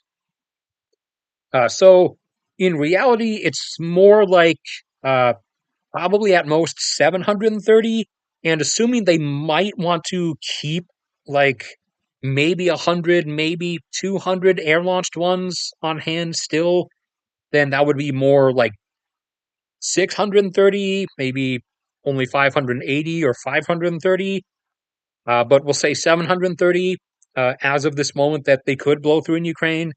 Granted, obviously, I'll up the total net amounts once we pass through the end of this month to account for another month of factory production.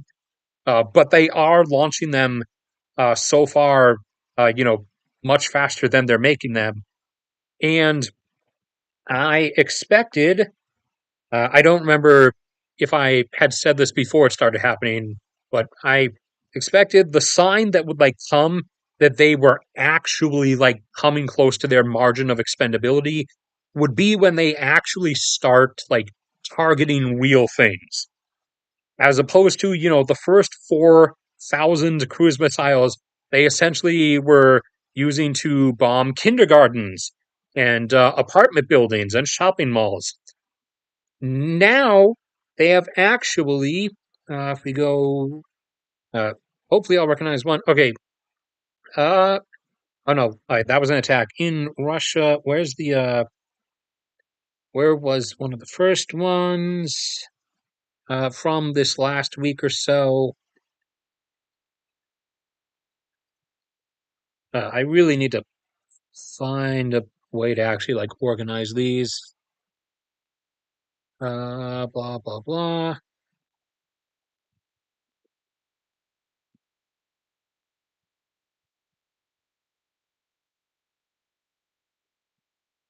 No, that's stuff in Russia. Ugh, where?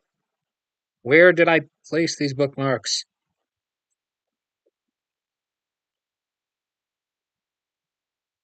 Okay, the two earlier ones must have happened like decently earlier than I thought they did. All right, that was some of the on the ground footage. Where's the one of the actual? There it is. So like this was the one this morning. That is one of the larger power plants in the region around Kiev. And several days ago, they also hit one of the primary power plants of Kharkiv. And also, I don't think I bookmarked it, but one of their missile attacks was around this area, and it was one of Ukraine's storage sites of like old Soviet era equipment, because they also have like a lot of the older stuff still stored away. They're not since they're working with U.S., French, and British, and German and Swedish stuff now, and Australian also. I forgot.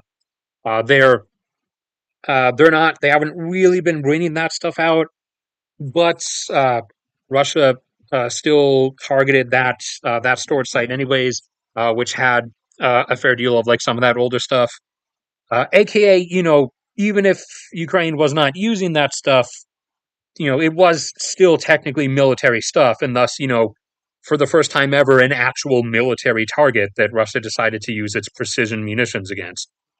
So, I figured for a while that would be like the giveaway that they were actually running thin on how much they could just throw away.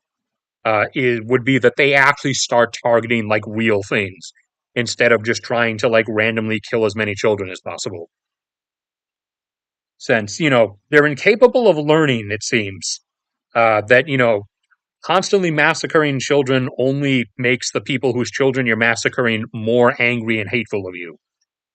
So it doesn't make them want to surrender. It makes them want you to die.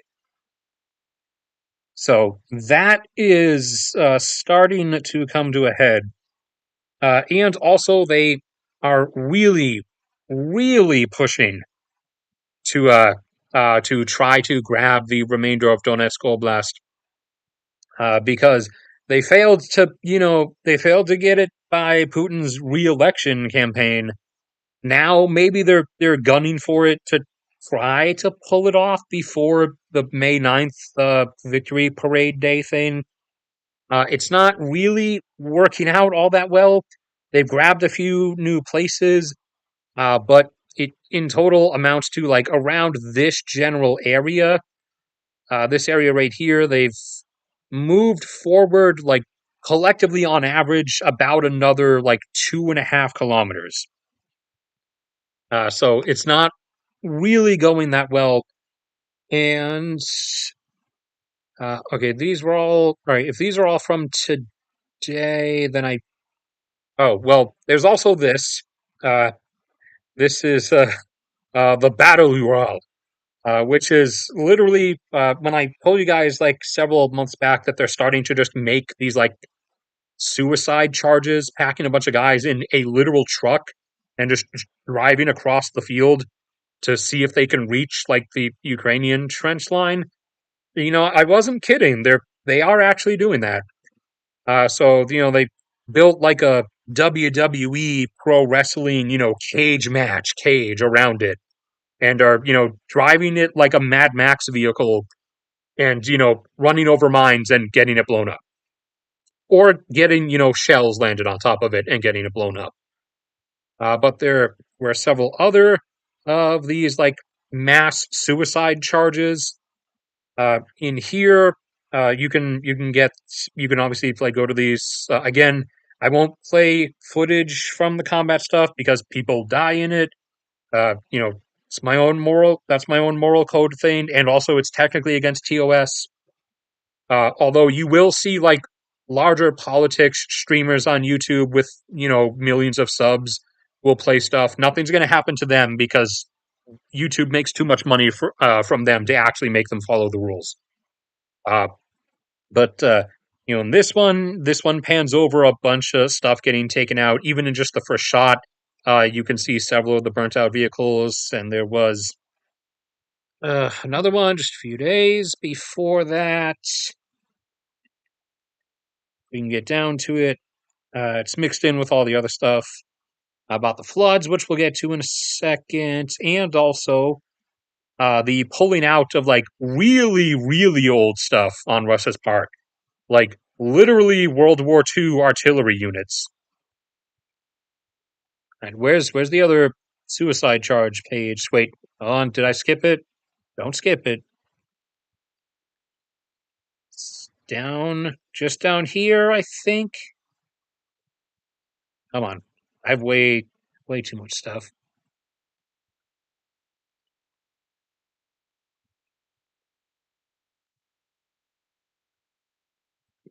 All right, I do have a. Okay, well, there's some of it. I do have a limited amount of like time I am willing to like spend on the screen on stream like in front of you just trying to scroll down through things though, because that eventually makes people click away.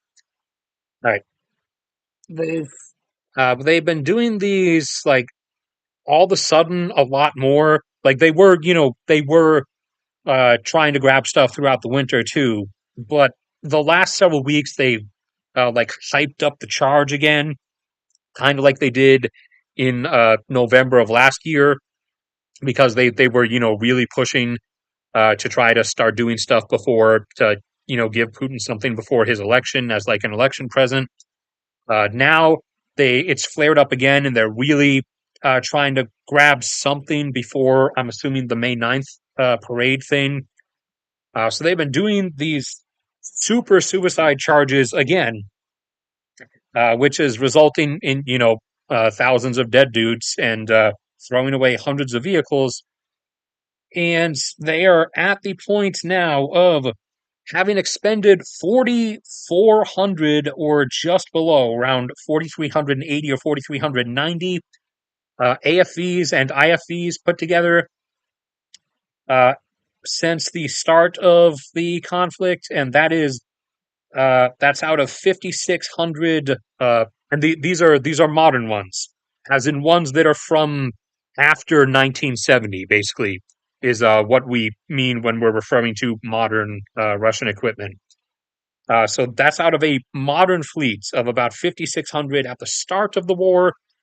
They were not building any new AFVs or IFVs because, as I've mentioned that numerous times because it was really funny because of how dumb the guy was. The dude, apparently, I thought the factory was here, but actually it's over here in Orenburg or around Orenburg. The dude who actually owned that military manufacturing contractor thing was not actually building the stuff he was getting paid to. He was just like funneling the money into his own account. But the thing is, unlike other like crooked oligarchs and stuff who fled to like Cyprus and stuff with their money or fled down to Malta, this dude didn't even leave Russia. He was still at his like regular home address. So when the FSB came for him, he was right there, and they just grabbed him. So the government seized control of that Orenburg manufacturer, and as of the start of this year, they actually were manufacturing new BMP3s or BMP2s, whichever one, and they were making them at a rate of about 50 a month. So they made about 150 so far this year, which would mean the net total of their modern IFV AFV fleet would be 5,750, out of which they've now lost 4,400. However, that production has now halted because of we come up to here because of this. For anyone who wasn't aware, there was a major like dam collapse or overfill from huge amounts of flooding in the Orenburg region, and you know, 10 plus meters of water and everything. It's all coming free from the dam that was holding it back, and it's flooding Orenburg and a bunch of other cities in the area. Where was the other? This one here it is. So yeah, there was very little actual emergency response to this so far. It's almost like the Russian government is kind of draining all its money on other things and has too many of those personnel off on military endeavors. But they did manage to pay to fly some priests over the area to pray for the area to dry out. But the interesting thing is, like I said, Orenburg is where their IFE factory is. So now the factory is underwater and is not producing any more IFEs. So that's gone. Again, that wasn't even something Ukraine did or any kind of like opposition groups did. That was just something that happened. Kind of like Russia's enormous refinery in this one is Nizhny Novgorod, I'm pretty sure. In Nizhny, that one refinery, before Ukraine started striking a lot of the refineries, that one just blew up on its own because of how poorly it was being maintained. So now they're not even getting a new supply of IFVs. But they're just throwing these away at a rate over the past week. It has been between 20 and 40 per day. Along with those, they've blown through between 700 and 800 ancient BMP-1s that they pulled out of a lot of the old Soviet storage sites. And in terms of how much old Soviet, stuff they have that they can pull out of a graveyard and just like throw the corpse onto the battlefield, they do have a lot still. They started really doing that over the course of last year. And over the course of last year, from guys who actually, have the paid subscriptions to like, daily satellite imagery updates, it because most of the Google Earth stuff you'll see is from like, in this case, 2013. But you can pay different like, Google Earth like satellite imagery things to actually get access to like daily updated stuff or at least weekly updated stuff. But those cost like, a $30 per month subscription, and I can't really toss out that kind of money. So I have to rely on people who can, and they've uploaded the pictures from those daily updated things, and it's around 40% of their stored stuff that by the end of 2023, by the start of this year, they had pulled out from the storage sites and is either in use, has been lost, or is being prepared to be sent to be used. Although one of the refurbishment places in Yekaterinburg, where some of that old Soviet stuff gets sent to be like actually made usable, one of those places burned down a couple weeks ago. I don't know. It was not clear whether that one was one that refurbished old ancient tanks like T-62s and whatever, or whether it refurbished ancient IFVs like the BMP-1. So not sure like which one that was. Could have been the tank one, could have been the IFV one. Not certain, but it was one of them. But they, by the start of this year, had drawn down about 40% of their old in storage stuff. So, assuming that went at the same rate, which it wouldn't be because it has really sped up over, particularly even just this last month specifically. But assuming for safety that that went at the same rate, then yes, they would still be able to keep burning through stuff until around the halfway point of next year. Although it wouldn't be a dead stop, it would obviously start to like wither on a downward curve pretty rapidly once you started approaching that area. But that is, again, assuming that that withdrawal rate remains the same. Right, what else is there here? Oh, yeah. Oops, accidentally clicked on iTunes. Oh, iTunes. Oh, never mind. I thought it wasn't even opening, in which case I was going to say good. But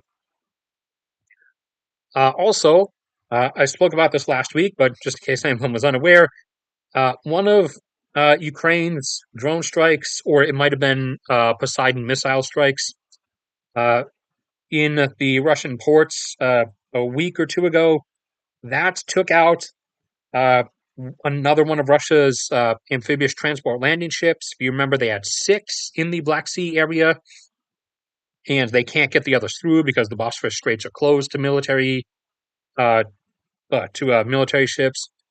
And Ukraine had destroyed 5 of those and had damaged a 6th. The 6th one was in one of the, I believe, Fedosia. I believe it's Fedosia is where that port is, where it was being like repaired, where it might have been over on this end. Ukraine struck the one that was being repaired.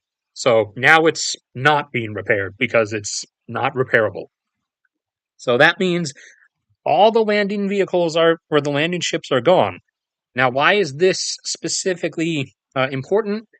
Because Russia can't really transport stuff through the occupied regions of Ukraine with the railways because either partisan groups or the SBU themselves keep using like cutting charges on the railways and cutting the lines. So Russia had to forego that. I think early last year they kind of just decided that that was basically a dead end, and they didn't want to keep using the Kerch Bridge to transport stuff because Ukraine kept targeting it.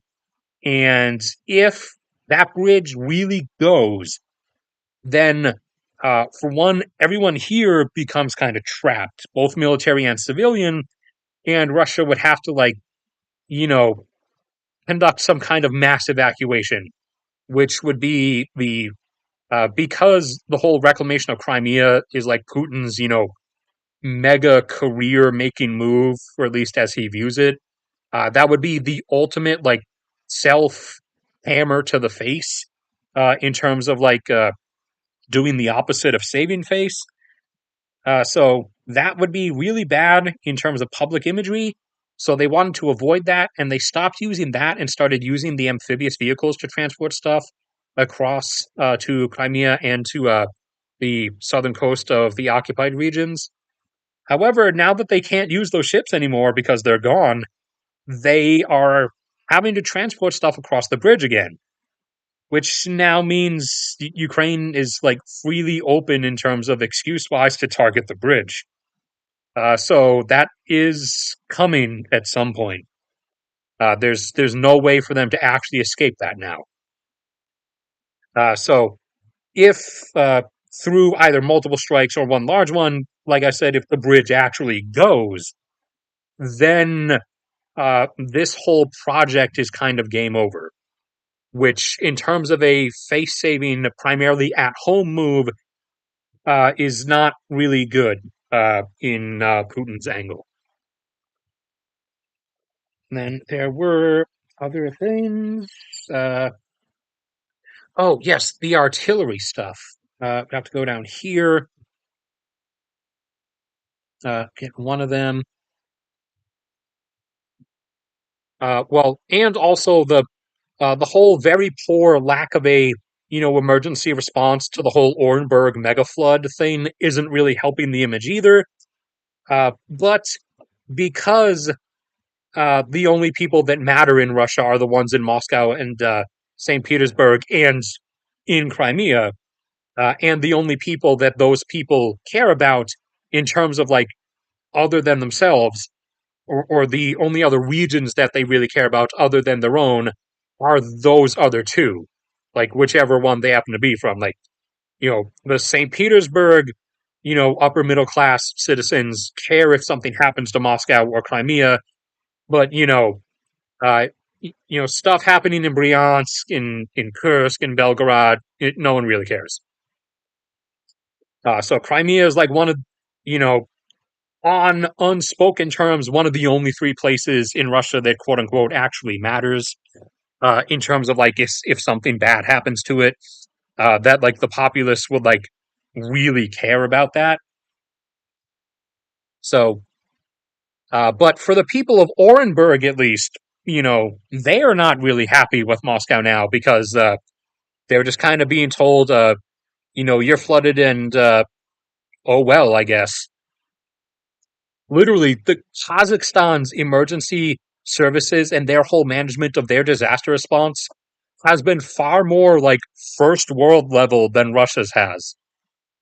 So, excuse me, I did not tell you to zoom in, and now the mouse cursor is frozen. Google Earth is revolting against me.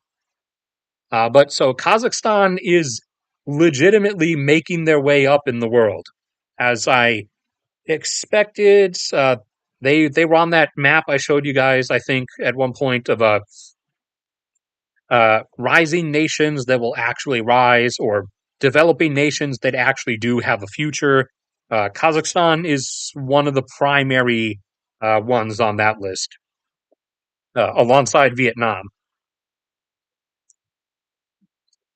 But in terms of artillery, Russia has reached roughly 800 SPGs, or howitzers, self-propelled howitzers, similar to, obviously they don't use Paladin because Paladin is the one we use, but similar enough, things, vehicles like this. I forgot the name of their popular ones, at least for the moment, but they've lost about close to 800 out of supposedly they had 1,600 uh, at the beginning of everything, but that's being called rapidly into question because, for one, we keep running into scenarios that kind of put numbers into question, but also the fact that they are now suddenly uh, pulling out a lot of really ancient artillery stuff, and not even ancient self-propelled. They're pulling out a lot of like ancient towed stuff. Like, we're talking 50s, and even in some of the things that were spotted recently, 1940s stuff. So they're suddenly pulling all these out. That's kind of hinting at something, which is either, they don't actually have as many of the modern units as they claim to, or maybe they might not be able to get shells fast enough or make them, because they have a plant that makes them that was just hit in one of Ukraine's deep inside Russia drone strikes, actually. So that plant is shut down, at least temporarily. But also, they were relying on getting shells from North Korea. So either, North Korea might not exactly be willing to give them everything they have, or uh, the rate of usability, like out of the ones North Korea sends them, the number that are like deemed usable in combat might be really bad, or it might be a factor of all three things. But they're now suddenly turning over to like ancient stuff and like various storage sites where a lot of like ancient towed artillery things are stored have suddenly gone like full empty in just the last 2 months. So I'm going to see how all that ends up playing out. I forgot. Actually, the guy who actually, this particular guy who actually has the meme face and is the one who has the satellite subscription and is posting pics and looking at stuff. Uh, he actually, I forgot that there's a fourth angle that he suggested because of stuff he's seen in the satellite imagery, which is in some cases like tanks and IFVs with like their turrets missing all of a sudden, and artillery vehicles, uh, ancient towed and old semi self propelled, like giant 200 millimeter mortar units that suddenly have their barrels missing. So there is also the angle that since Russia's means of like trying to keep anyone from uh, doing anything in their direction, like from Ukraine's angle, is via maintaining a curtain of artillery fire, that they might just be like overheating too many barrels all the time and are now like cannibalizing everything, uh, like to just remove barrels from a barrel from like one vehicle, one artillery vehicle, and use it to replace one that's like out here, as opposed to like bringing the whole vehicle itself, because it's a bit more logistically difficult, obviously, to drag the entire vehicles themselves. Whereas like on each flatbed thing on a row of train cars, like pulling vehicles, you could put one of their like SPG vehicles, versus you could probably rip off like five barrels and put five barrels on one of the train cars instead of just one vehicle. So since the end result they figure is probably the same, they're going to end up getting destroyed. They figure it's probably easier to just send barrels, I guess, for the most part. But that does effectively, that obviously makes the vehicles that the barrel was extracted from back in the storage sites kind of useless because they don't have their barrel anymore.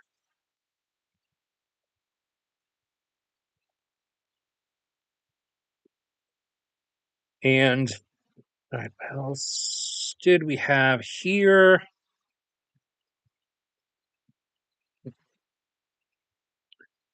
Oh, yeah. The actual numbers for displaced people from the Orenburg flooding is quickly approaching 500,000, which is, not the easiest thing to deal with, because, you can just throw them in a field somewhere, but that would make them angrier at you than they already are. So you do have to actually like house them, uh, and that number is kind of growing. So that is continuing to heat up situationally, and also the amount of downed refinery capacity in Russia has now reached over 1.5 million barrels per day, which is over 25%. 900,000 barrels per day of which is down because of Ukrainian drone strikes. About 200,000 barrels per day is from that Nizhny Novgorod plant just blowing up on its own a couple months ago. And then the nearby one was also then hit by Ukrainian drone strikes a few weeks ago.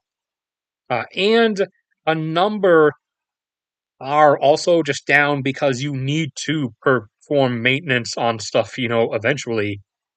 So in total, that's another 500,000 plus the refinery in the Orenburg area was about 150,000. So that jumps you up from 1.4 up to 1.55 million barrels per day of refinery capacity offline. Out of usually Russia would be refining about 1 point, or sorry, would be refining about 6 million barrels per day of oil products because for one, to supply their own domestic demand, which is nowadays, after the start of the war in the economic aftermath, a bit less than three. The rest of it, obviously, they export because the refined products are more revenue generating than crude oil itself. However, now that's 1.5 million barrels per day that they'll have to just export as regular crude, which is less revenue generating, obviously, and they could still like export refined products, but they are putting a bar across that because they want to make sure there's no internal price disruption, or sorry, internal supply disruption, which would cause also a price disruption.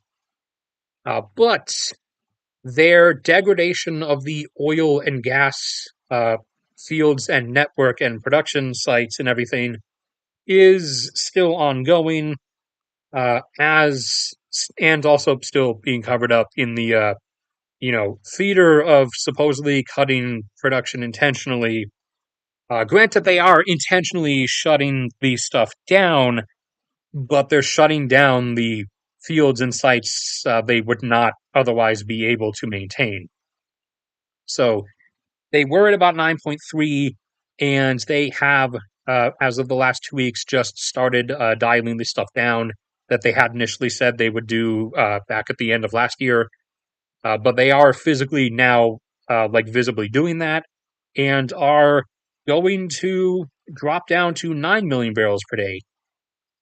And which, if they weren't actually having the downturn that I've, expected they would start having about a year after everything started, which is when the internal downturn happened to start, then, you would expect if they were still able to produce more, then they would want to produce more, or to at least not go further below 9.3, because that will be lowering their crude exports. And even if they have to export that 300,000 barrels per day in the form of crude instead of refined products, because of all the refineries down, they would still want to export it because it would still be money.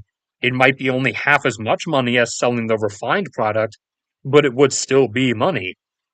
So the fact that in their need for money, they are constantly supposedly willingly decreasing the amount of money they're making is what should be indicative that it's not something they're doing intentionally, uh, or at least not doing intentionally for any reason other than they kind of have to.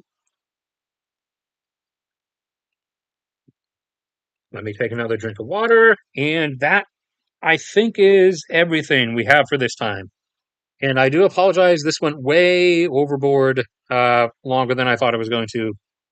Normally, I try to avoid that, but I failed this time.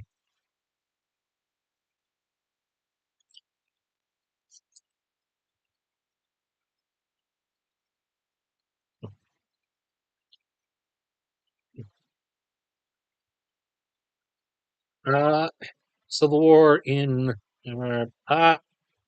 if it, when the rebels actually win the Civil War, Myanmar is not going to continue this existence.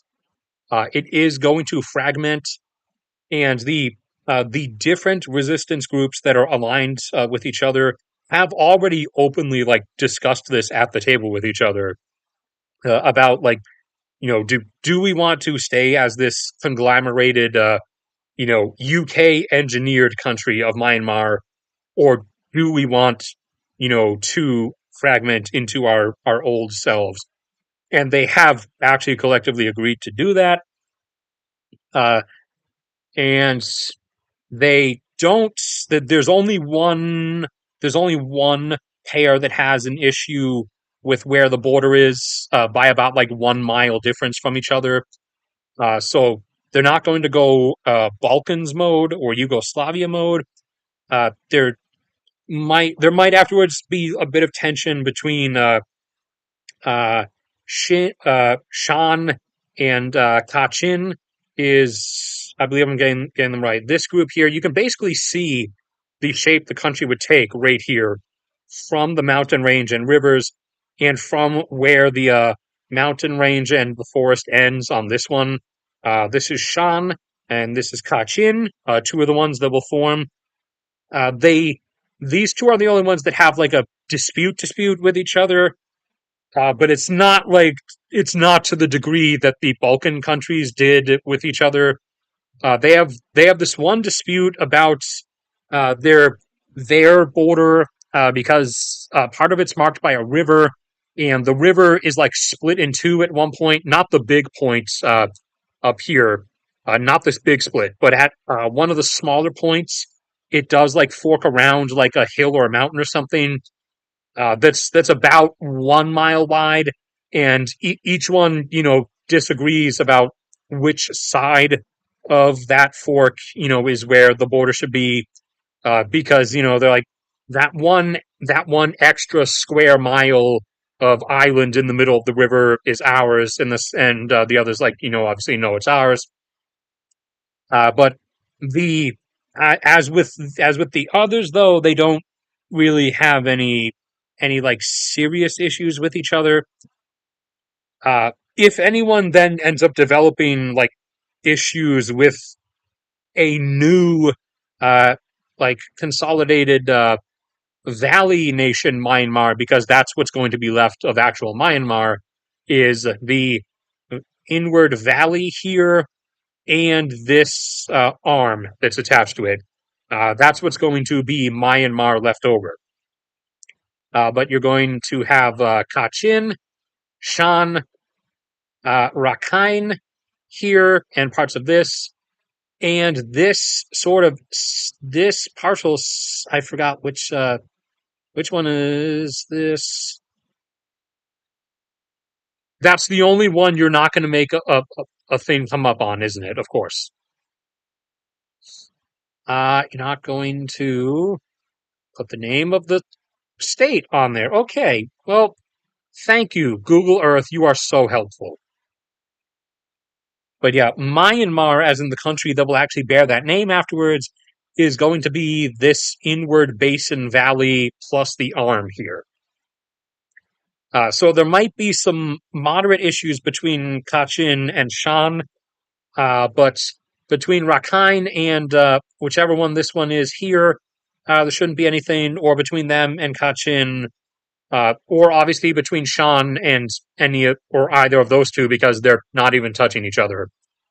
Uh, newly like newly coalesced Myanmar, maybe they'll develop issues with somebody in the future. I don't know, but at least the gang of ancient generals that has been ruling Myanmar will finally be gone.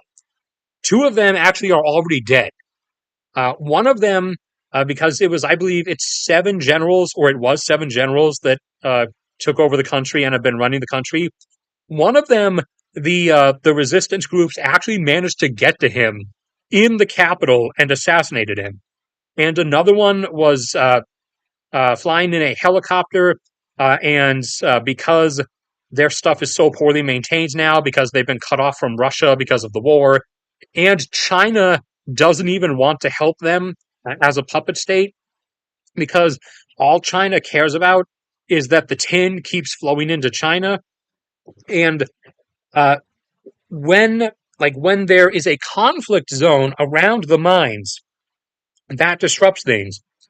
But after the rebels pushed the government out of each area, the fear was that China would then back the government of Myanmar, because everyone thought the rebels would not reopen the mines and continue selling the tin to China, but they did just immediately continue selling the tin to China. And it turns out China doesn't actually care who's selling them the tin. As long as it's being sold to them, they'll buy it from whoever's selling it.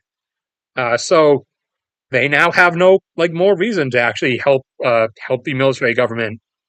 Plus, they can kind of see that the military government is the one that's going to lose. So they're kind of just going to let it happen now, since the rebels have made it pretty clear that in the instance when they gain control over mining sites, whether it's the tin or the rare earth metals, they will immediately just resume selling it to China themselves.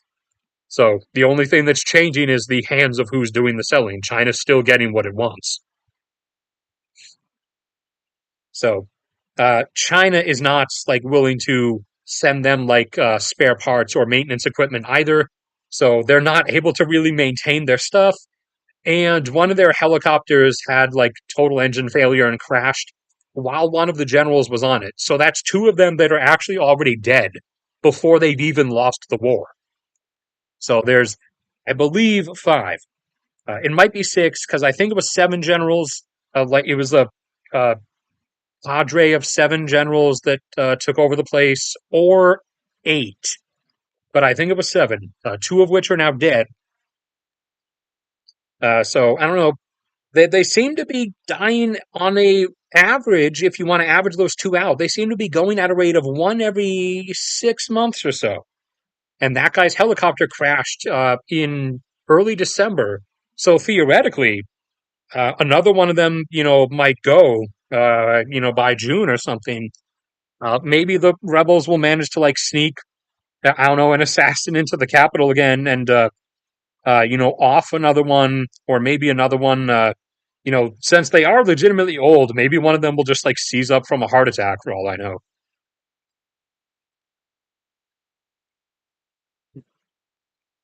But that is also a part. That is a factor, though, in why everybody seems to be just going for things right now. Other than they see the supply constraints coming on a global scale that would restrict their military abilities, because it will restrict everyone's industrial abilities. But also remember, Putin is ancient. Uh, Xi Jinping is also about to turn ancient. I think he's about to turn 70. Erdogan doesn't look as old as them, but he's pretty old. Aliyev isn't as old as them, but he is kind of old. Maduro, I think, is one of the younger ones, and he's not that old, but he is starting to get up there. And now, he wants to do the whole Guyana invasion thing. So part of the reason behind this is that these guys want to actually do this stuff themselves before they die, which they know is, going to be within a decade or so. So they want to have done these things, uh, and in their minds vision of they envision themselves obviously succeeding at them, but they wanted to do these things before they died so that they could be remembered for them, as their imperial legacy. So that's part of the calculus behind why everyone seems to be suddenly, as I phrase it, just going for it in the last several years or so, is because everyone who wants to just go for it is really old, and wouldn't be alive to just go for it if they waited until the middle of the 2030s or whatever. Or they might still be alive, but they would not be in a leadership position any longer. So there are other things, like I said. A lot of them do understand the supply constraints that are coming as we head into the 2030s, and then especially the 2040s is where it all goes downhill for everyone. So they a lot of them do understand that. And also, China has the whole Taiwan will be too well armed angle if they wait past 2027, which is why they're probably going to do it next year. And also, uh, in Azerbaijan's case, wanting to go for it with Armenia. They have an issue of, we go here, they primarily have gotten all their money and still do get most of their money. About 40% of their economic revenue is from their oil production. And, they're not blind. They see this line for what it is. So they know they're not going to be in the kind of funding situation they've been in for the last decade or two, much longer. So funding wise, being able to do a bunch of military spending, they know they have to do their stuff that they want to do now, or at least within like this immediate window of the 2020s. So that's why everyone is doing all this stuff right now in the 2020s, because this is the sort of closing window most of them have to do it. But the fact that most of them are old, 70 or 80 something year old dictators, that also does play a factor into it, because they know they themselves will be dead 10 years from now. And that should be it, unless anyone else uh, wanted anything else or was going to say anything. So I'll drink some more water and wait around for the normal delay time.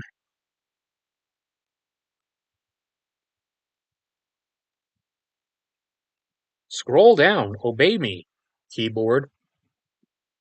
The Battle Ural, it's real. It's the Ural supply truck cage match vehicle, WWE edition.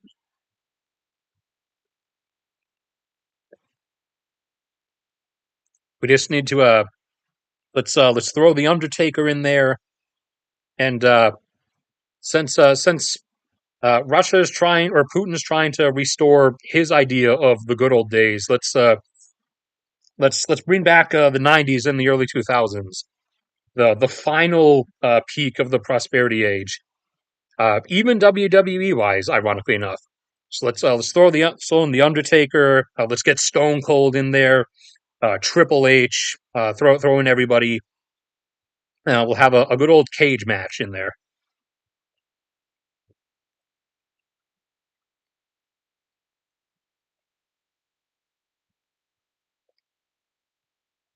All right, assumably nothing else then. So that's going to be where it ends here. Which one do I have to do in OBS first? Okay. I will be working on putting up that video of the specifically the China population projection one, because I I looked and I reworked some of the math on their demographic setup, and they're actually going to. It looks like they're going to crash a lot harder than I even initially thought. And yes, does seem to constantly be a trend. Is that everybody always overshoots my expectations uh, when it comes to bad things, at least. Uh, Everyone always overshoots my expectations for them. So China is going to be doing this. Yeah, like this year alone, uh, they're going to lose another 4 or 4.5 million people. They'll be dropping down from 1.409 down to 1.405 billion, and they're going to go at a slow-ish pace like this, kind of, for another couple years. But once you hit the end of the 2020s, once you hit 2030, it drops into a faster acceleration mode. And then, especially once you hit the later or mid 2030s, or are basically approaching 2040, it tips into this rapid dive.